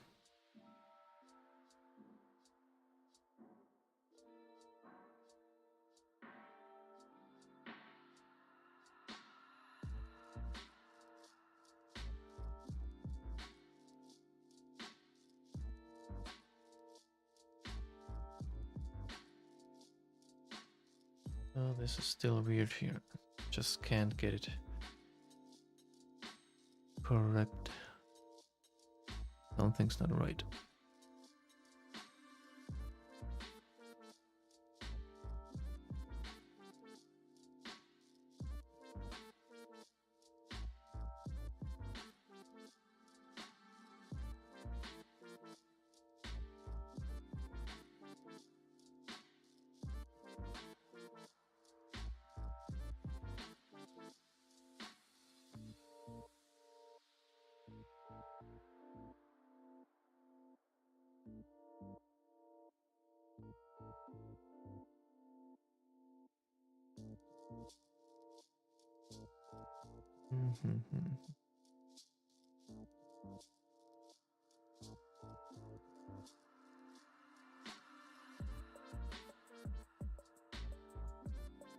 See this align with this.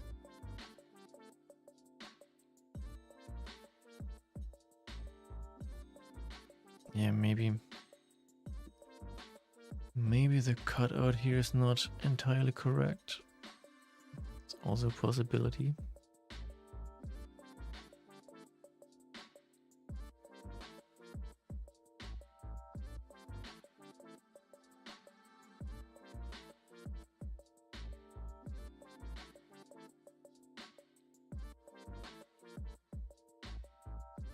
But I made a 3D scan with photogrammetry with all the reference material that I had. And there, the cutout is pretty good visible. And I designed it exactly like in the scan. So that should be correct.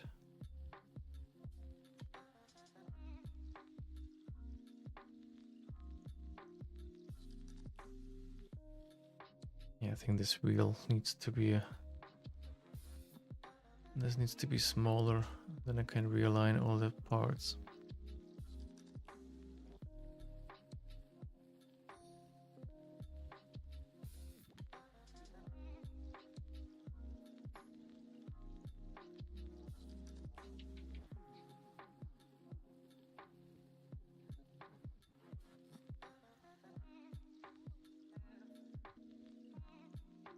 Oh boy, so I need to find the feature that I can adjust. No.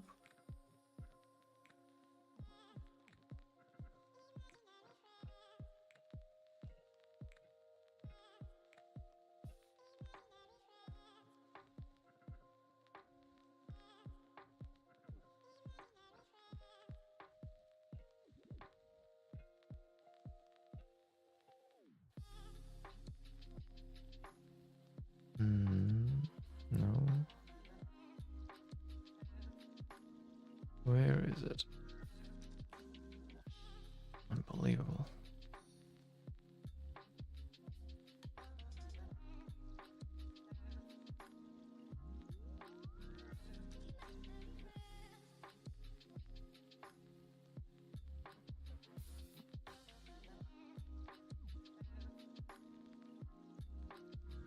I can't find it.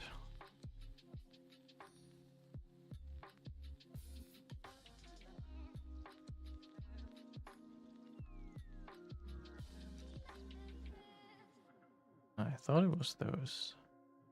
Did not highlight when I clicked on those before. Yeah. So let's see.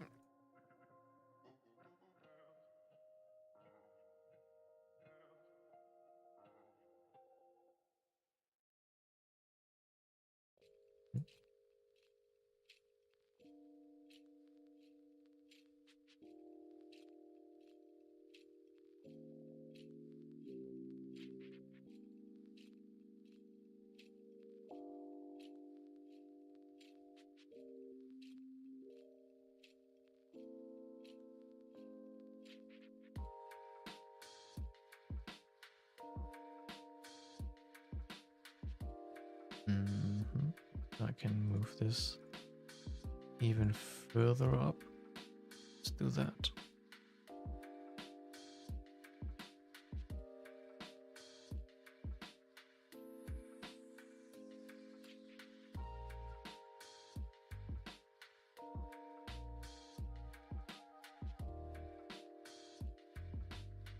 To make sure that those two ports are not touching.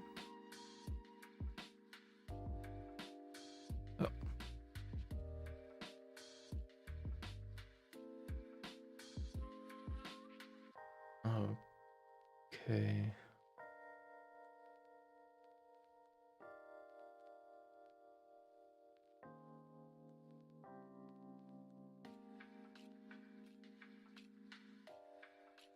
Yep.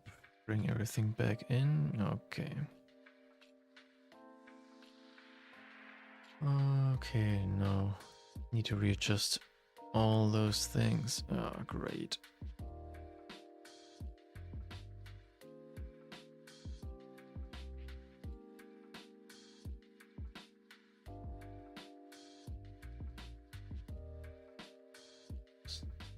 In place, so will be thinner. Oh no.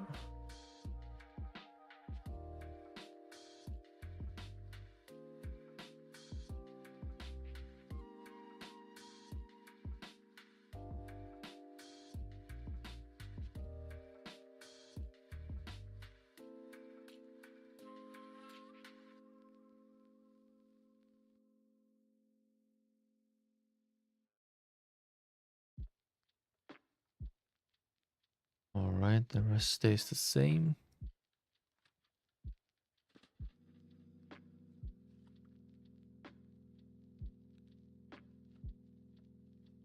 The rivets are still in place how they should. All right. That worked.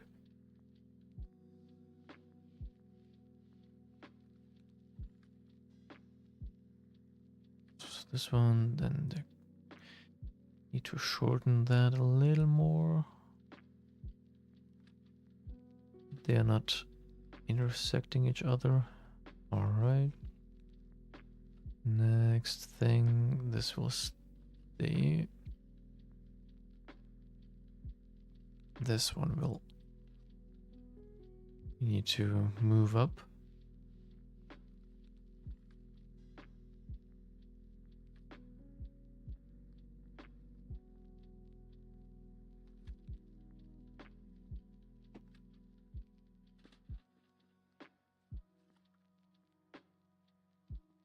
Now I can readjust this piece further up here.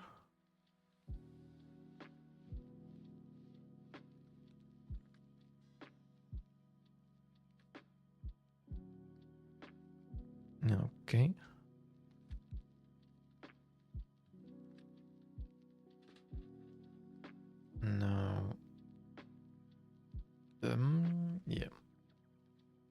let's wait for fusion again.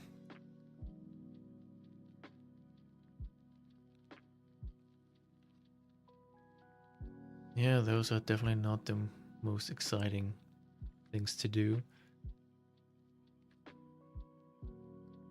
When you place a lot of things and then you realize it's not working out, something is not right. And then you have to readjust everything.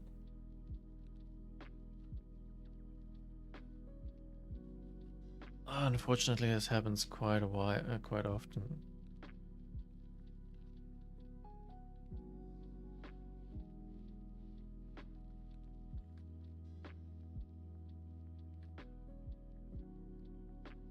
But, well, can't help it. Needs to be done if you want it correct. So then this part doesn't make sense up here because this is too big. And I can't just shrink it down because I have this exact same part somewhere else, and there the dimensions are correct. So that is something different back there then.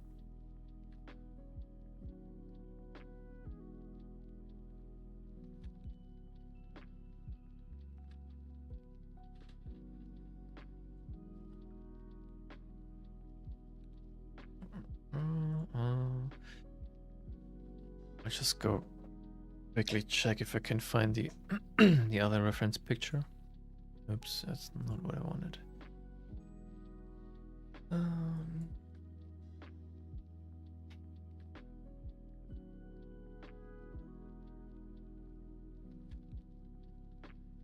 Which one was it?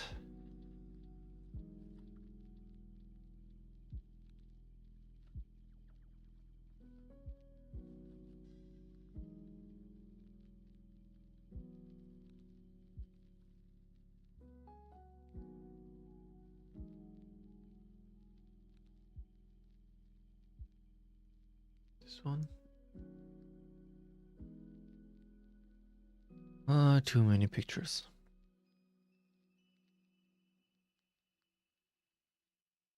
I think it was this one. Or no.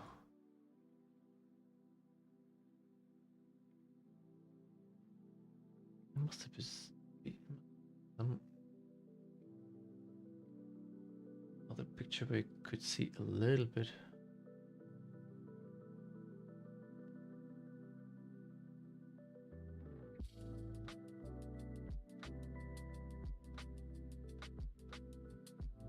Oh yeah, this is one.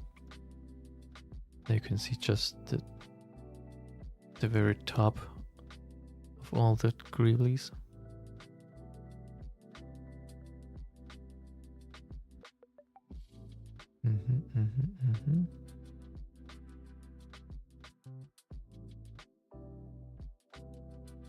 There must be another one.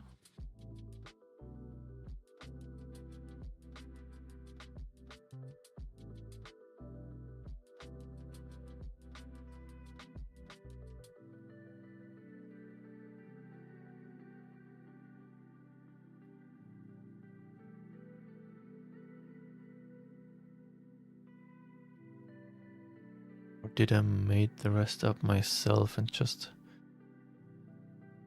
put this piece in just because? I don't remember. It's been a while since I made this particular piece here.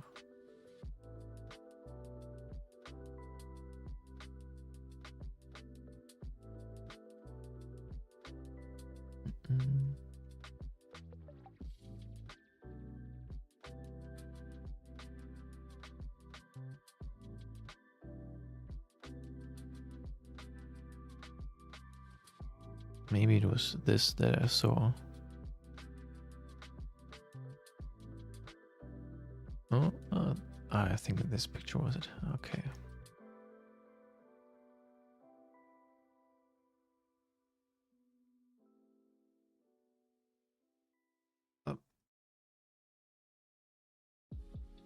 A second, just need to get organized. Too many windows and things open here, so I think, yeah, must have been that I saw, and I thought it could be this part, but I guess it's not, because it's just not fitting with the rest. So try to figure out what this is then what we see here.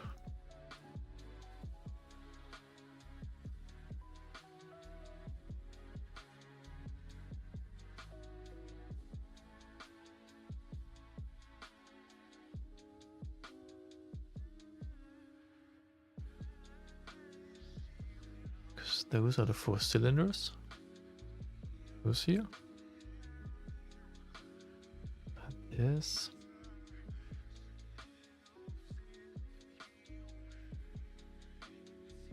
Should be this. This is probably the edge that goes further along here. This probably is this edge.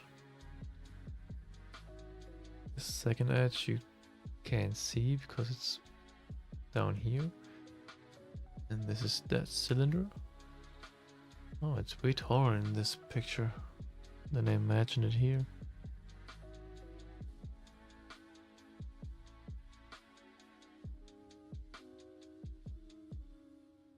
Okay, I guess we make this taller then.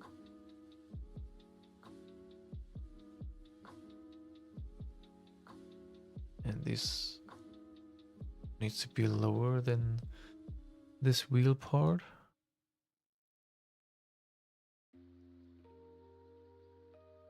So let's quickly correct this.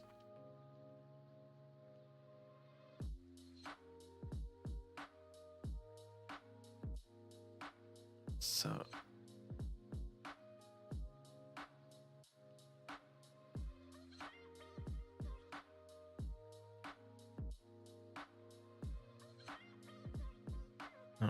okay. So then this geometry probably is this. And this geometry is this. That seems about right. Alright, alright.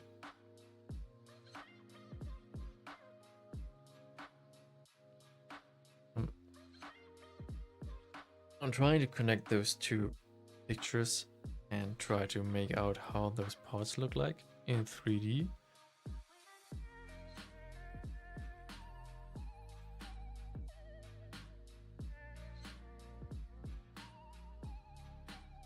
So, well, this is that, this is around here, and this is rotated 90 degrees, and this is round in the other direction. This, I still have no clue what this is. If it's just a reflection, or if this is really a part in here. But those two are definitely parts.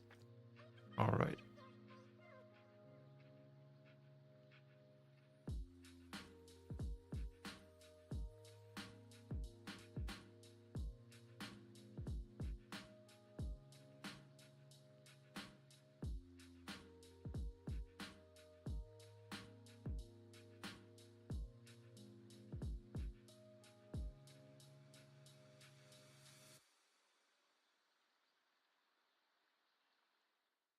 Okay, so that means this thing can go.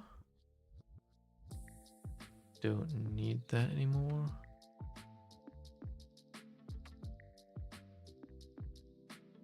I don't know if I should delete it completely or if I should put it aside and maybe need it later, but I don't think that we will, because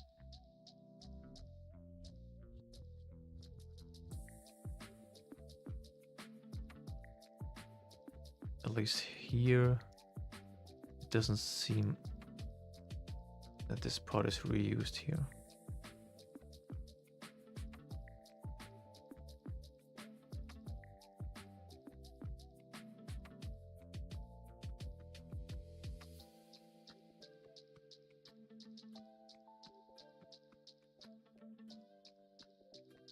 Okay, so I'm just going to delete it.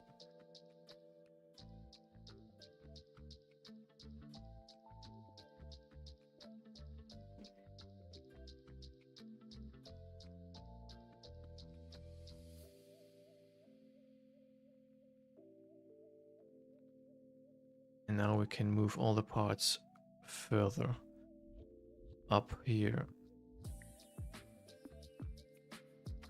And then it should give us the correct look.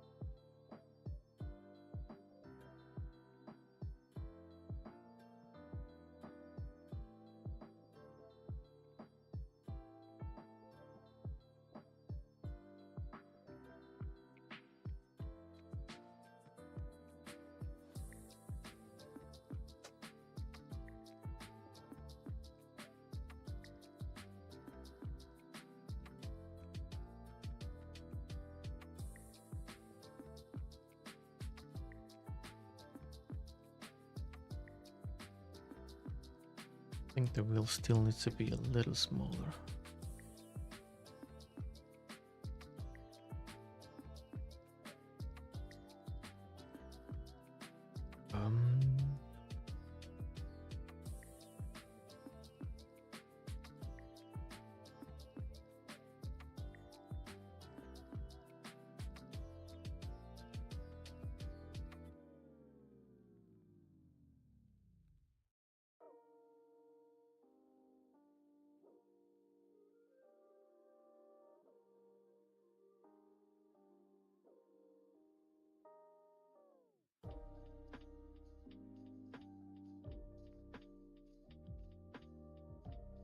Just going to check quickly if I can find a picture of this piece with a scale next to it, because maybe this is from the Mercer call. So I'll have to quickly Google that.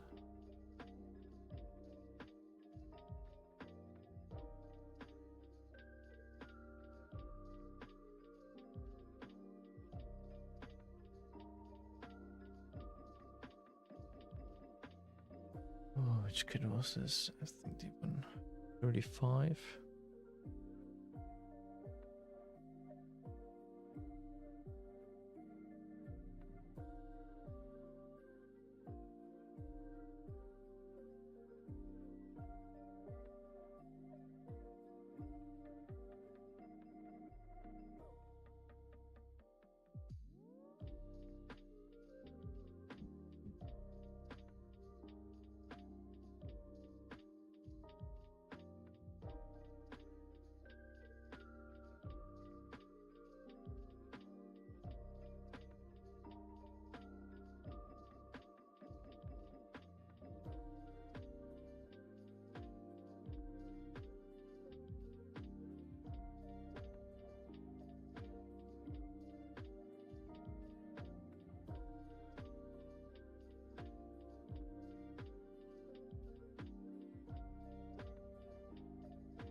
Let's see.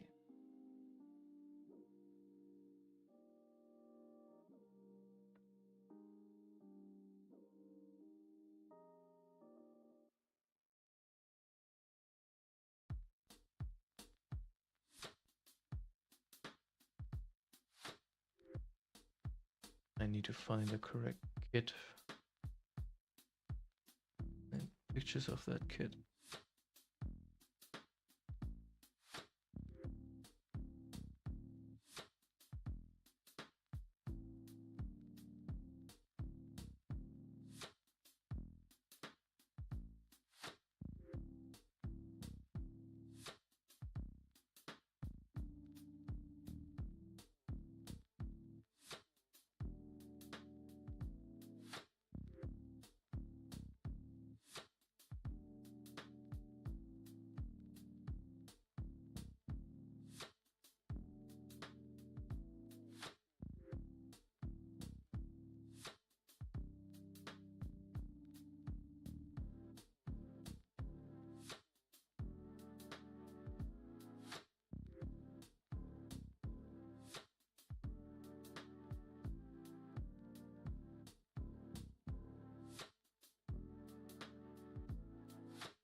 This one.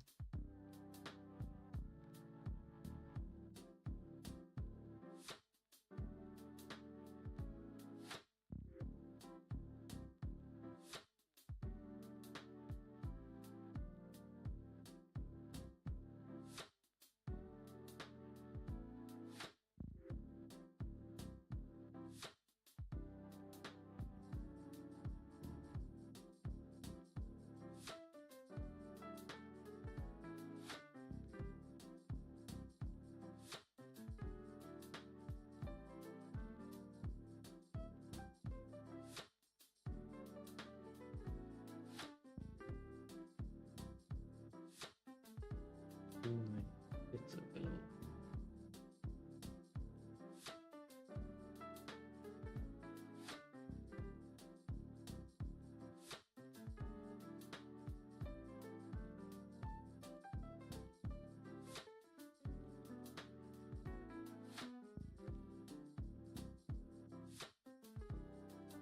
Now let's see.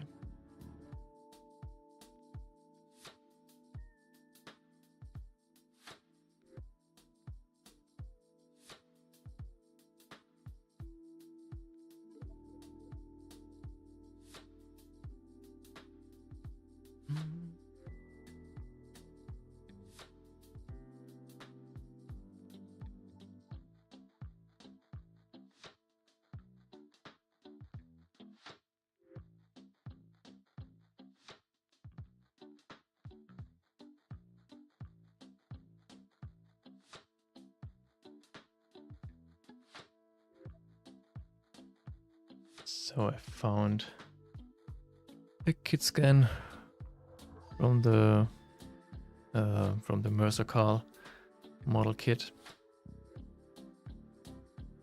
and this round piece here could be one of those wheels. So I'm trying if I can measure the correct diameter of this piece.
So, yeah, this is now 10.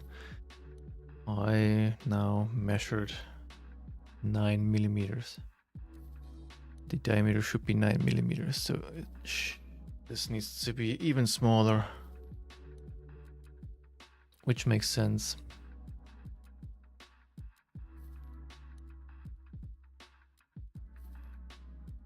So I think, yeah, I'm going to do that. Make this smaller, adjust it once again. Adjust everything around it once again, and I think then we will also end the stream for today.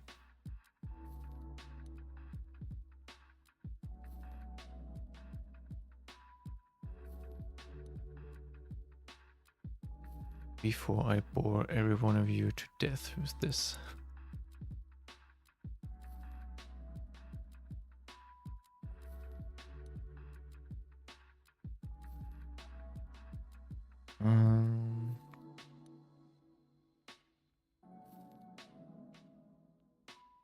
I'm going to quickly measure the other diameters as well while I found this part here.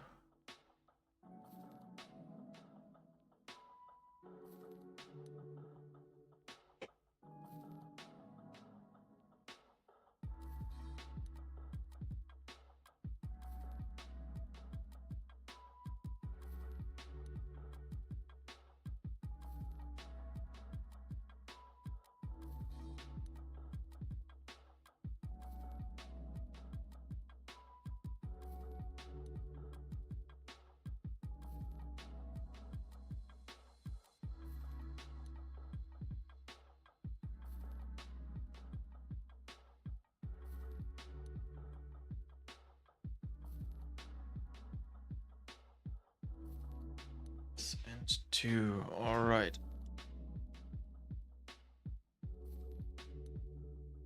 So the smallest, this should be 2. It is already 2, that's good. And oh, this should be 6. It is 6. Also good. So we just need to adjust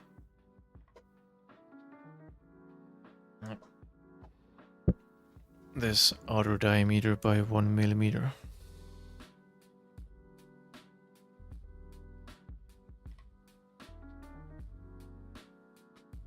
Okay, I think it was this one. Nope. This one? Yep. Oh, I used both. Okay, and then I need to adjust this separately.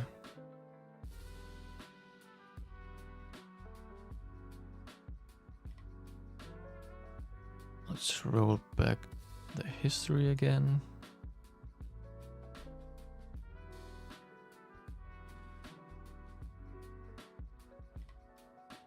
Let's take 0.5 millimeter away on the radius and it should be 9. Yep. 9 millimeters it is. Alright, then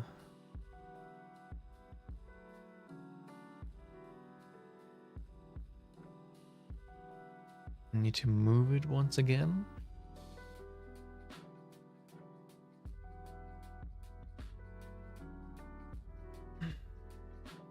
No, wait. To select the correct surface.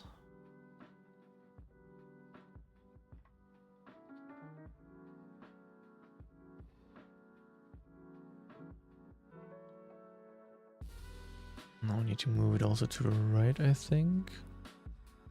Here. This.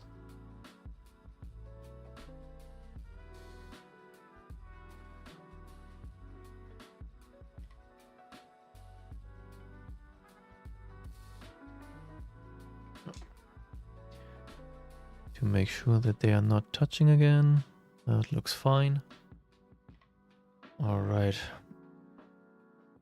Hopefully the last iteration will do on these pieces.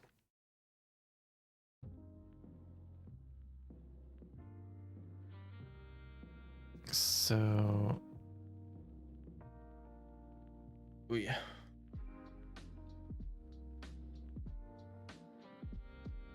what the hell happened now? Yeah, this is one of Fusion's problem. When you roll back and forth the history, and you change some things, and then somehow some references get fucked up. And things vanish, like this one here. Just not there anymore. And features are destroyed.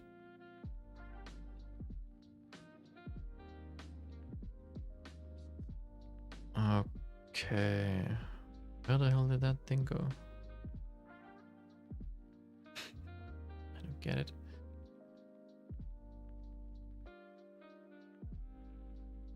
Okay. I rolled back again, so let's step by step, baby steps forward, and see where it fucks up. And with that, adjusting those things again.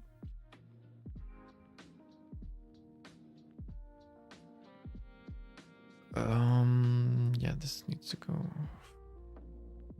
further here.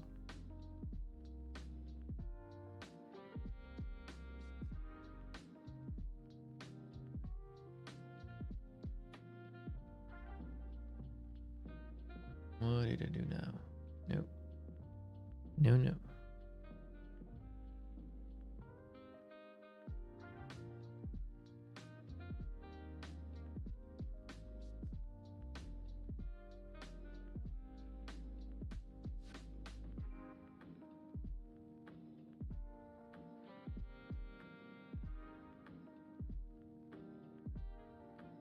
That's the disadvantages of touchscreens.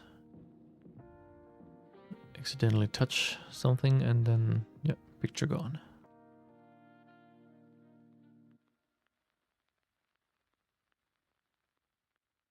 Maybe I need to change to a regular monitor for my reference material.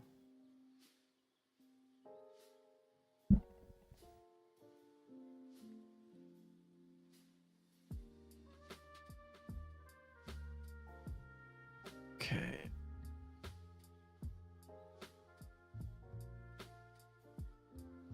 All right.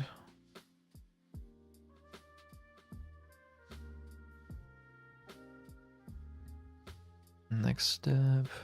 This looks good. Next step. Also good, but yeah, now we can make the rivets a little bit smaller. Well, they look weird now. Proportions are not right anymore.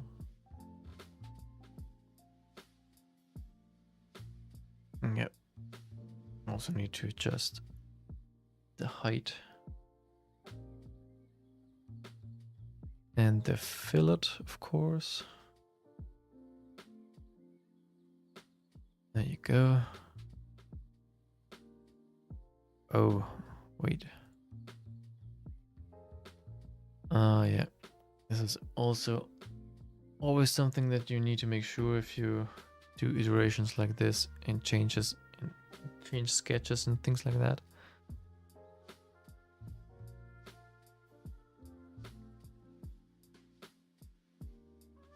That you always check if you extrude and you have intersecting parts like this round wheel and this box, and then you extrude something on this box and this intersects with this one, and then it wants to join the parts together by default. So you need to either hide this again so that it just combines the rivets with the box and not the wheel, or make completely new bodies for the rivets, but then you have 6 extra bodies, so it's easier to just hide the things that are in the way for now. Make this operation. Let's correct this, that all rivets have the fillet, and then bring back the intersecting part. There you go. All right, next.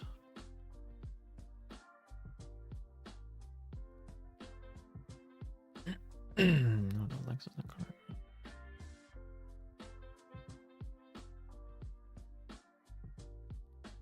Okay. Still okay. Still okay. No, and there is something off. I wonder why.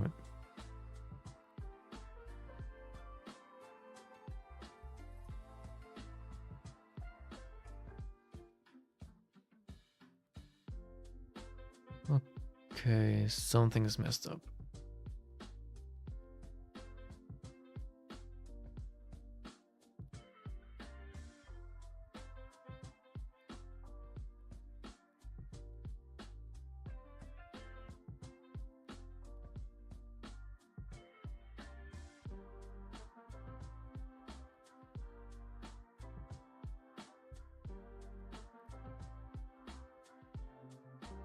Oh, it took the wrong. Okay.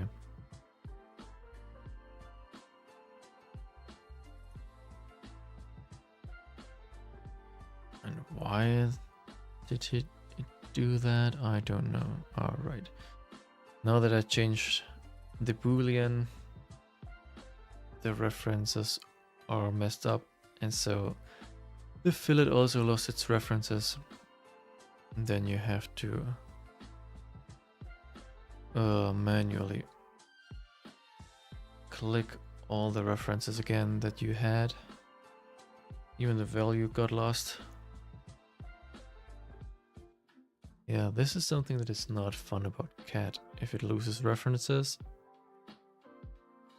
and you have to do so much manual work. Also here,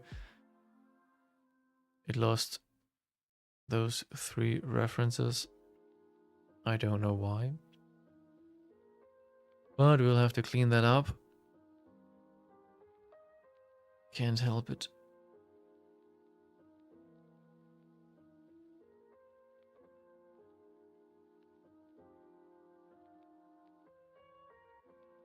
Okay. I think it's time to save because we did a lot of changes and haven't saved in a while. So let's do that.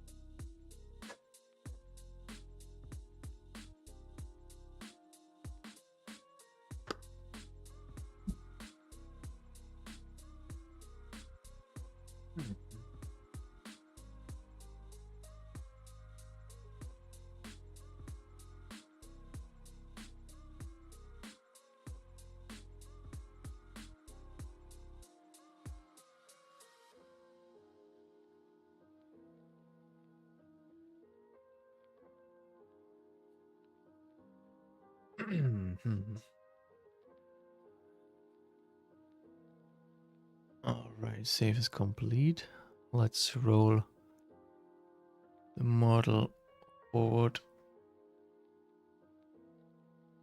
and hopefully no more errors here. We'll see. Ooh. Hey Bart, how's it going? How are you? Thanks for joining. I'm fine. But just had a little hiccup here with Fusion. Lost some references and screwed things up.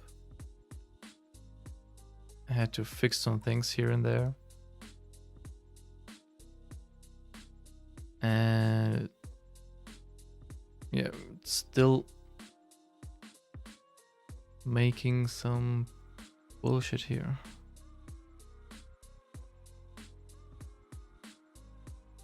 So I first need to figure out what's wrong here.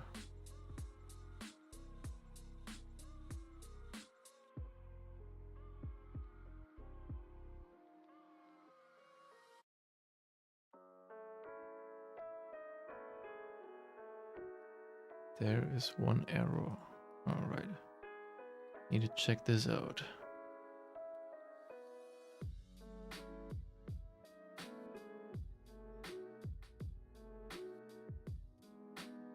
Doing good, kinda just been watching via YouTube, so you had Twitch, so I moved over here, lol. Well, whatever suits you best. And oh, thanks for the follow, by the way. Thank you very much.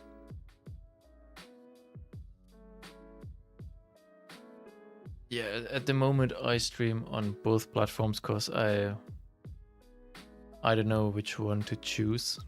If I should do Twitch or if I should do YouTube. Or if it's better to use both for better discoverability. I'm not really sure.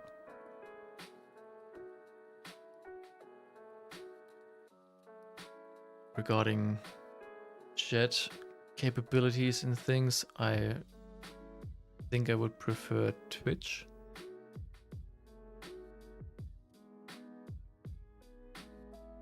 But I think the discoverability is better on YouTube because the search engine is just better.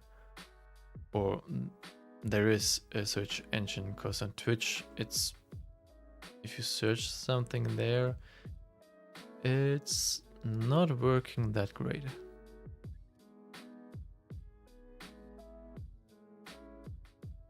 I see most people streaming via both platforms, honestly. Yes, I saw a lot of this too. That's why I thought I would do the same for the beginning. But I think at a later stage I will pick one and just go with one, because already for example,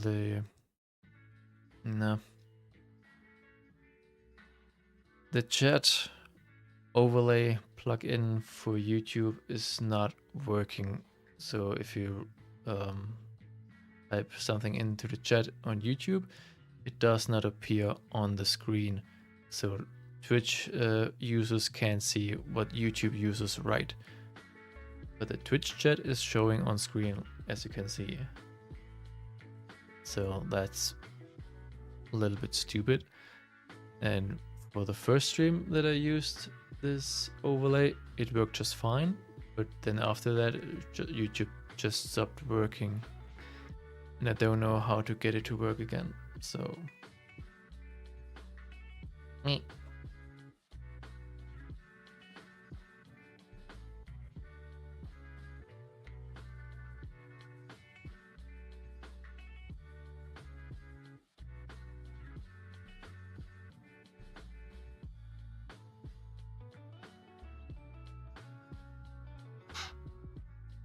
So let's see what is wrong with this feature.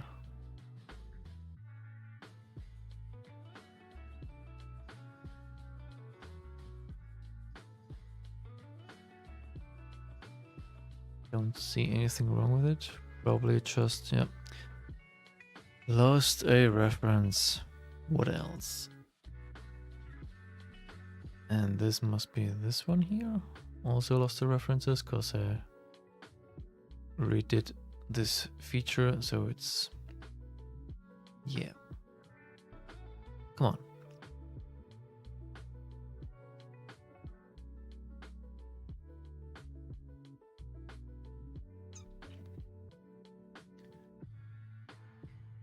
At least you can use YouTube for exposure and have them here for streams. Well, that is basically the plan, but not all users have Twitch at the same time. And YouTube you can watch without an account. At Twitch, I'm not sure if you can watch Twitch when you don't have an account, to be honest.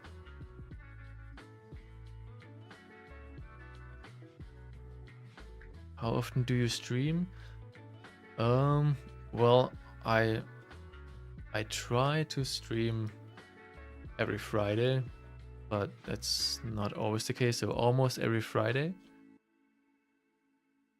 at least for the time being. And yeah, then we'll see how it goes. I just started streaming a couple of weeks ago, so a lot of things to figure out.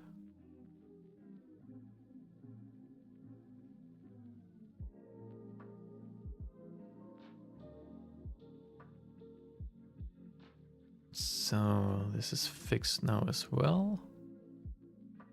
Maybe that was the issue. Let's see.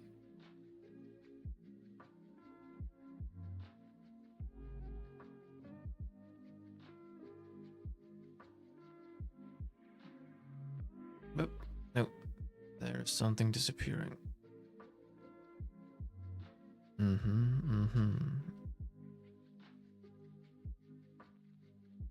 Oh, it's those removes.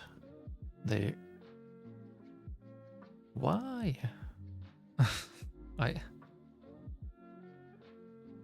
Can I edit those? No. What the hell? It is deleting this part, but I deleted this originally. Okay, that's new. Never had that before.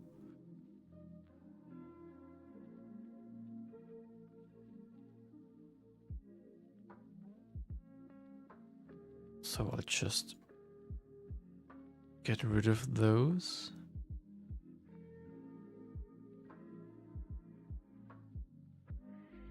And hope it doesn't affect anything else.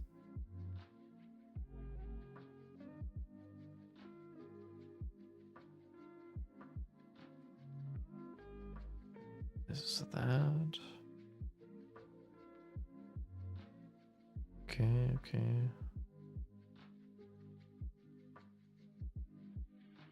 So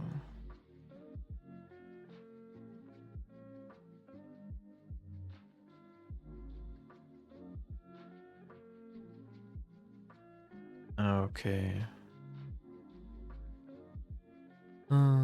Those move options are also not correct.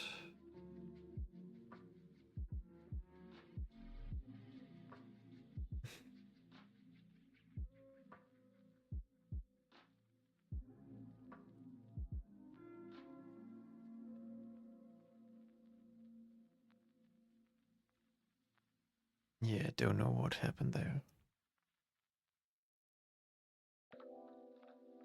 What program?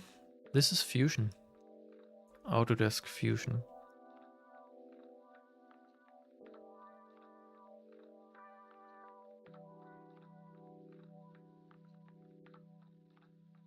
Let's bring this back up here again. This is annoying.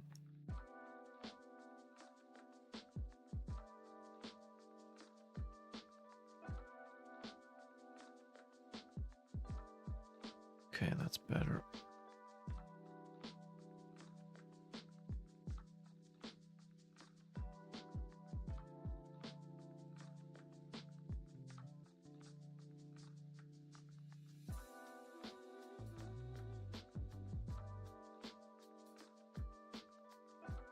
Okay, this doesn't make sense. I did not move this at all.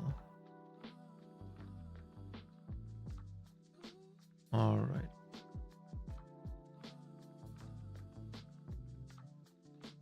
I think this was this one.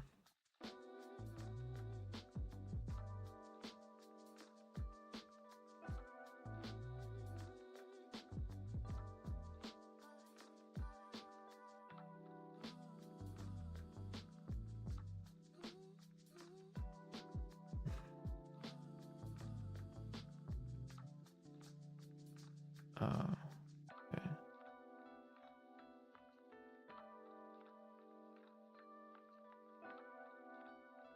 This needs to go here.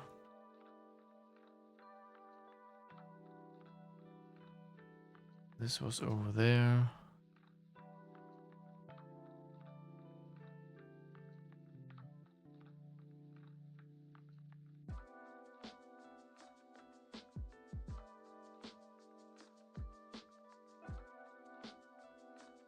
This one. That's okay. Almost.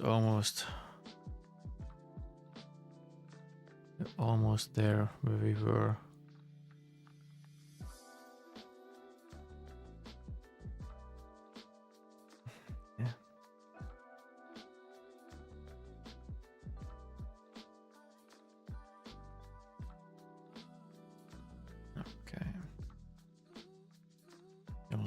this, and this comes with. Oh, okay.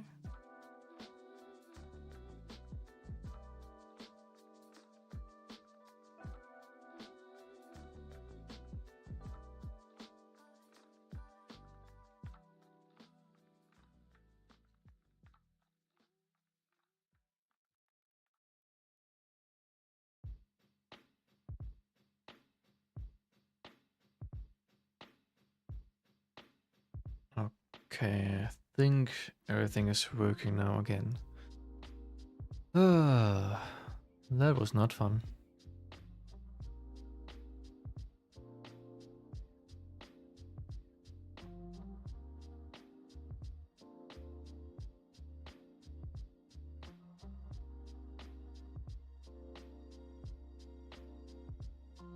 Okay, now I can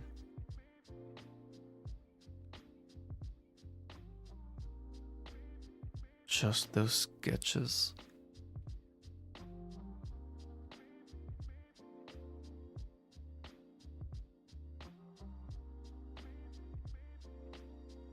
So it goes here.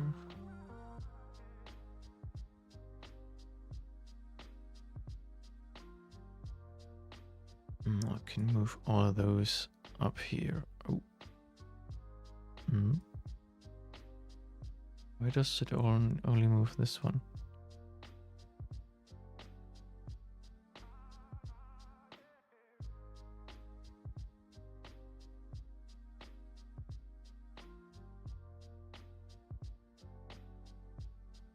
Then let's use the move operation. No, I want everything. What the hell?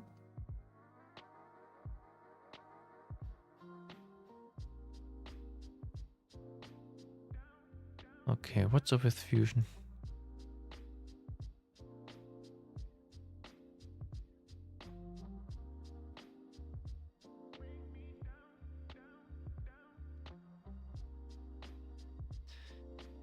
Nope.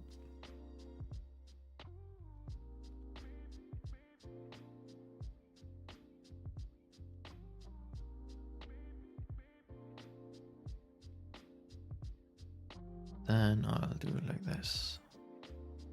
Keep the move operation and... Oh, wait.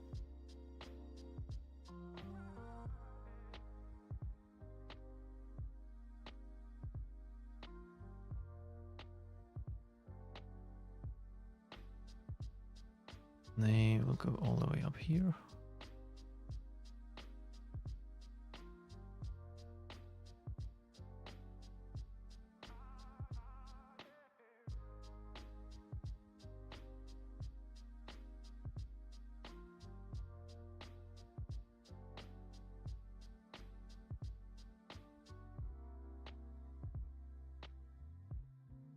Okay.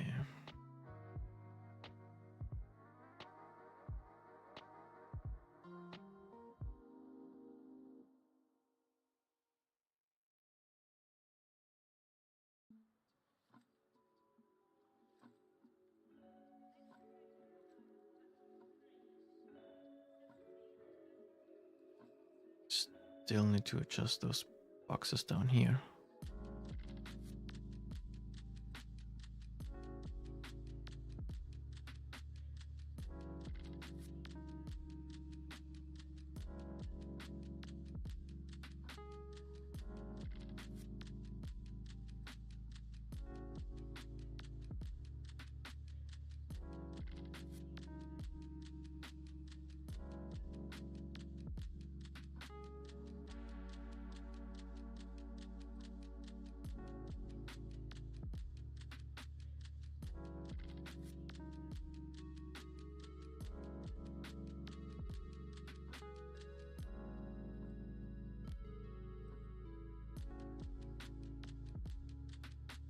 All right. That looks better. Took long enough.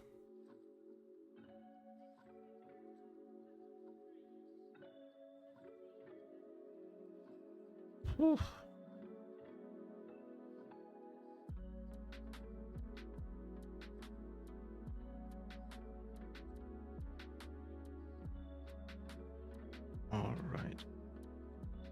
right. Yeah, this is.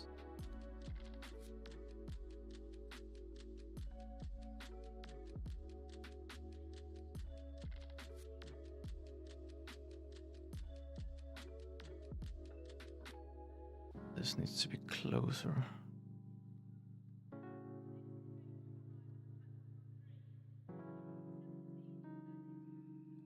To this part here. Those need to intersect.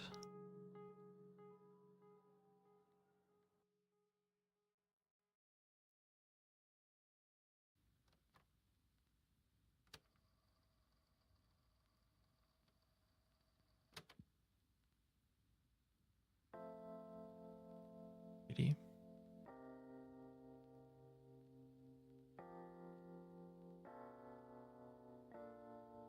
Oh.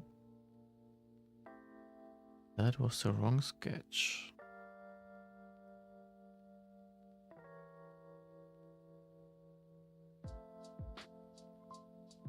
That's the correct one. I wanted to move this a little down here.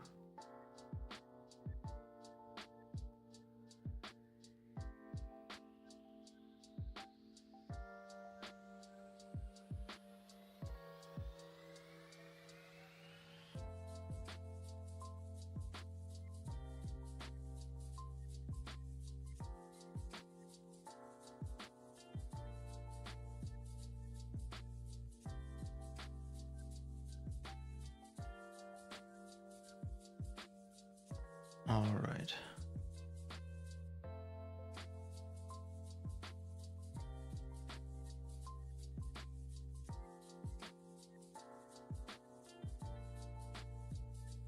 Switch to perspective and take another check.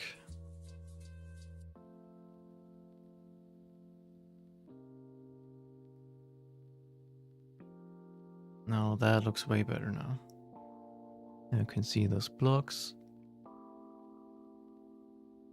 This box here is also visible here.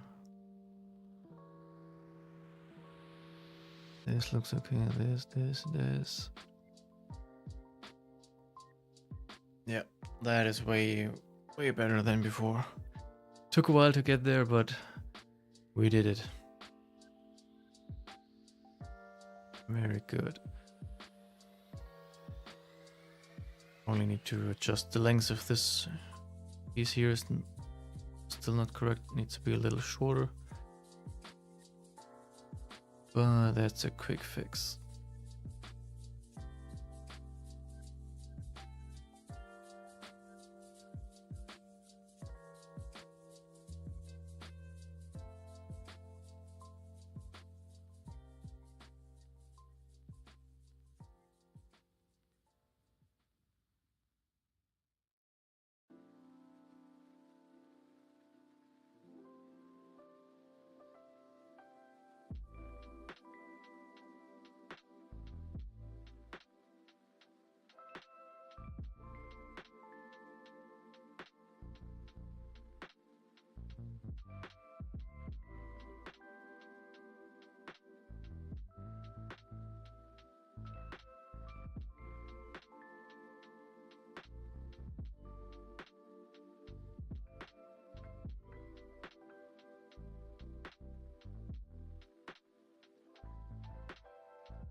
Oh. Just want to delete this constraint. Come on, Fusion. You can do it.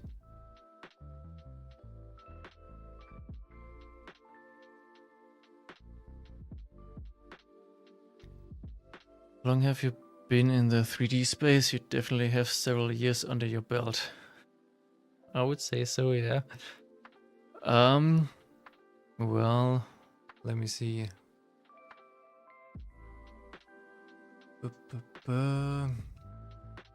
It was at the beginning of 2010 when I started studying, and there was the first time when I learned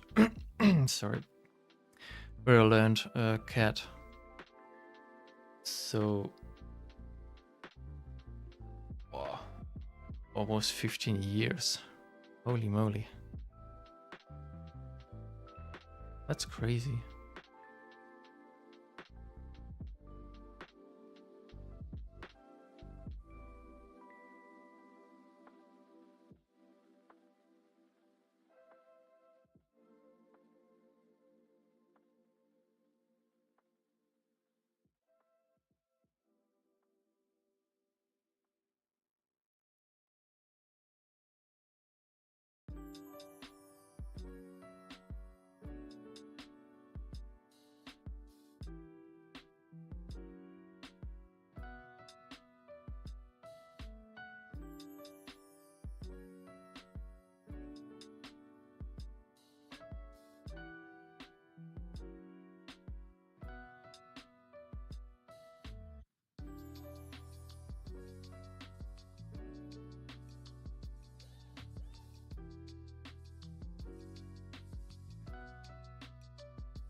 Oh wow, yeah, that's a good chunk of time. Yeah, it really is.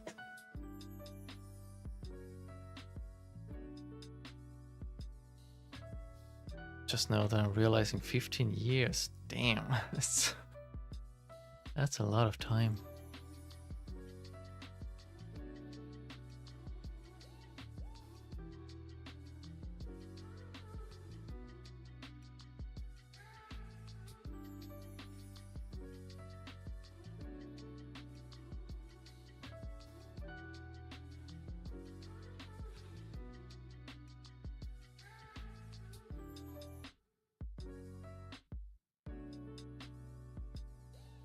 Alright, I think I leave it like this.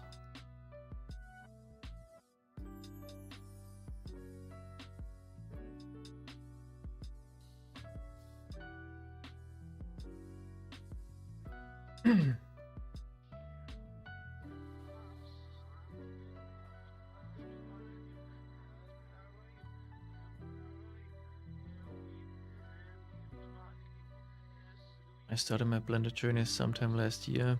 Been on and off for a while. Not now, but getting back into it and hopefully for a long time. Yeah, the thing is, especially in the beginning, you need to do it often to get the practice. This is always something that I feel if I use a new software or anything like it. If you don't do it often enough, you forget so quickly.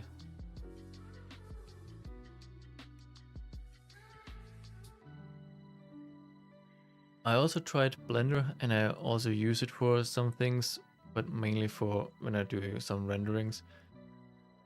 For designing, I don't know, it's not my favorite tool because the parametric is missing and most of all the model, the design history is not there. And this, I don't know, I can't really work without it. At least not on such big projects like this one here.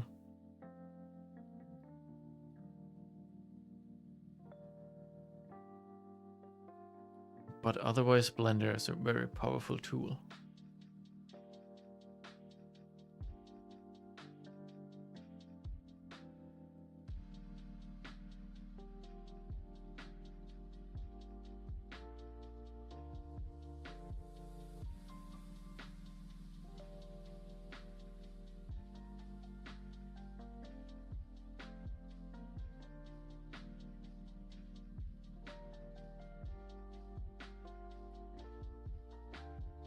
So I think I can reuse this part, or this part back here.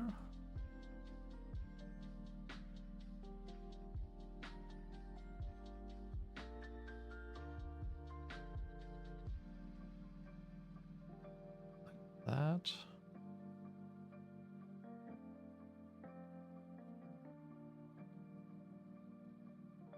And nope, maybe.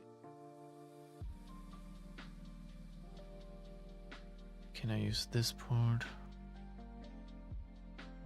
This one? Just squish it a little. But yeah.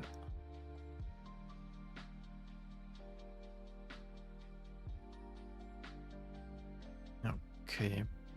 I don't think I will do the rest today.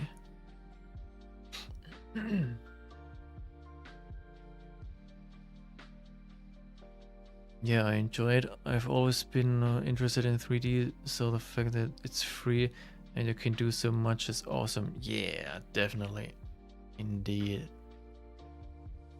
It boggles my mind every time that Blender is free.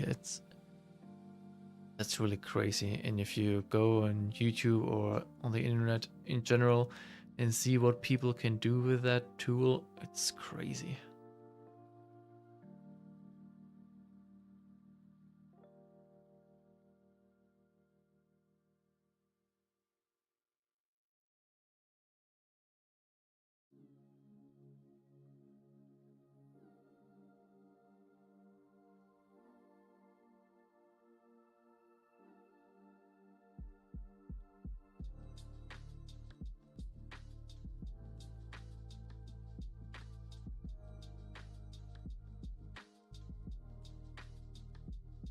So I'm moving those once again because I'm still not completely satisfied.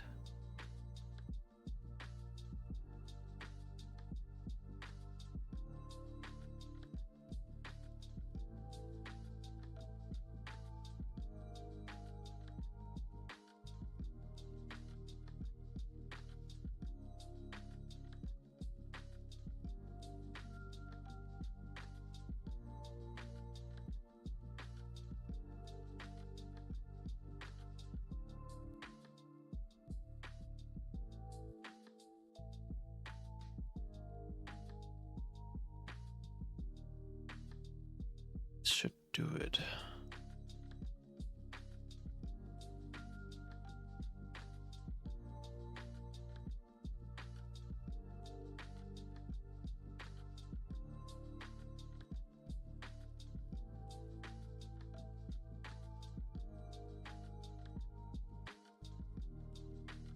Need to shorten those surfaces just a little. Oh, that was too much.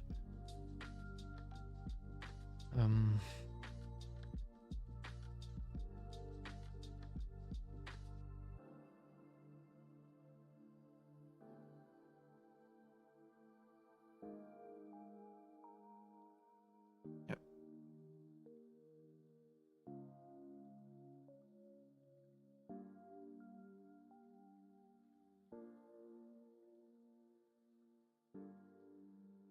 Okay.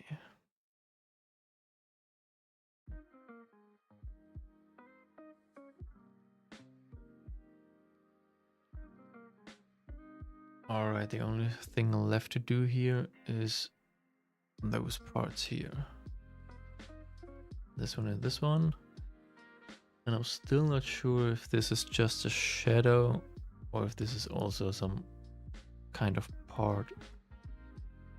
I have no idea.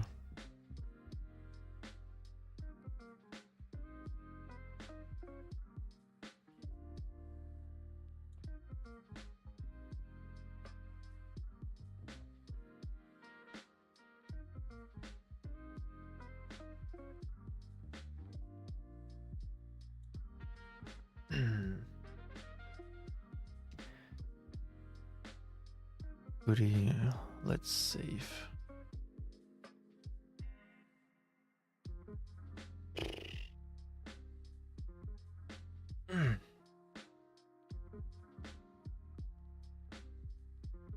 That was a little nerve-wracking.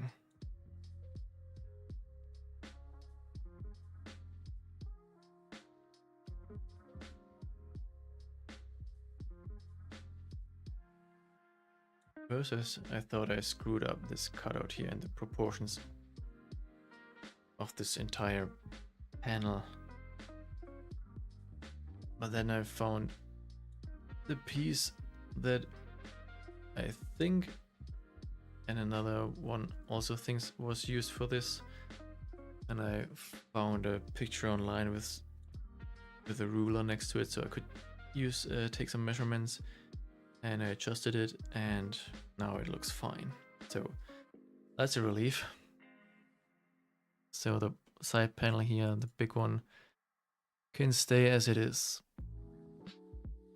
That would be a bummer if that would have been wrong. Yes.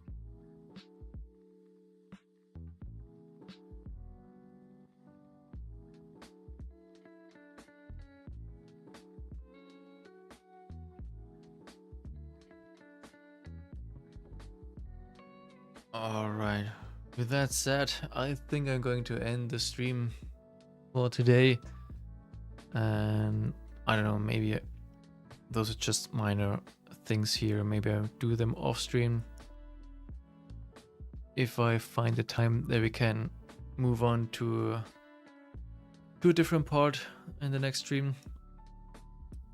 If I don't have the time, then we'll have to deal with that at first in the next one. Well, my voice is getting all scratchy. So, yeah. Okay, have a good one. I'll see you next time for sure. Yeah, thank you for being here, and yeah, see you next time. Have a good night, everyone, or a good day, or wherever you are. A good time zone, I think, is what they say on Twitch. And yeah, thanks again for stopping by, for chatting with me, dealing with me with this sometimes frustrating things here. And yeah, until next time, have a good one. Bye bye.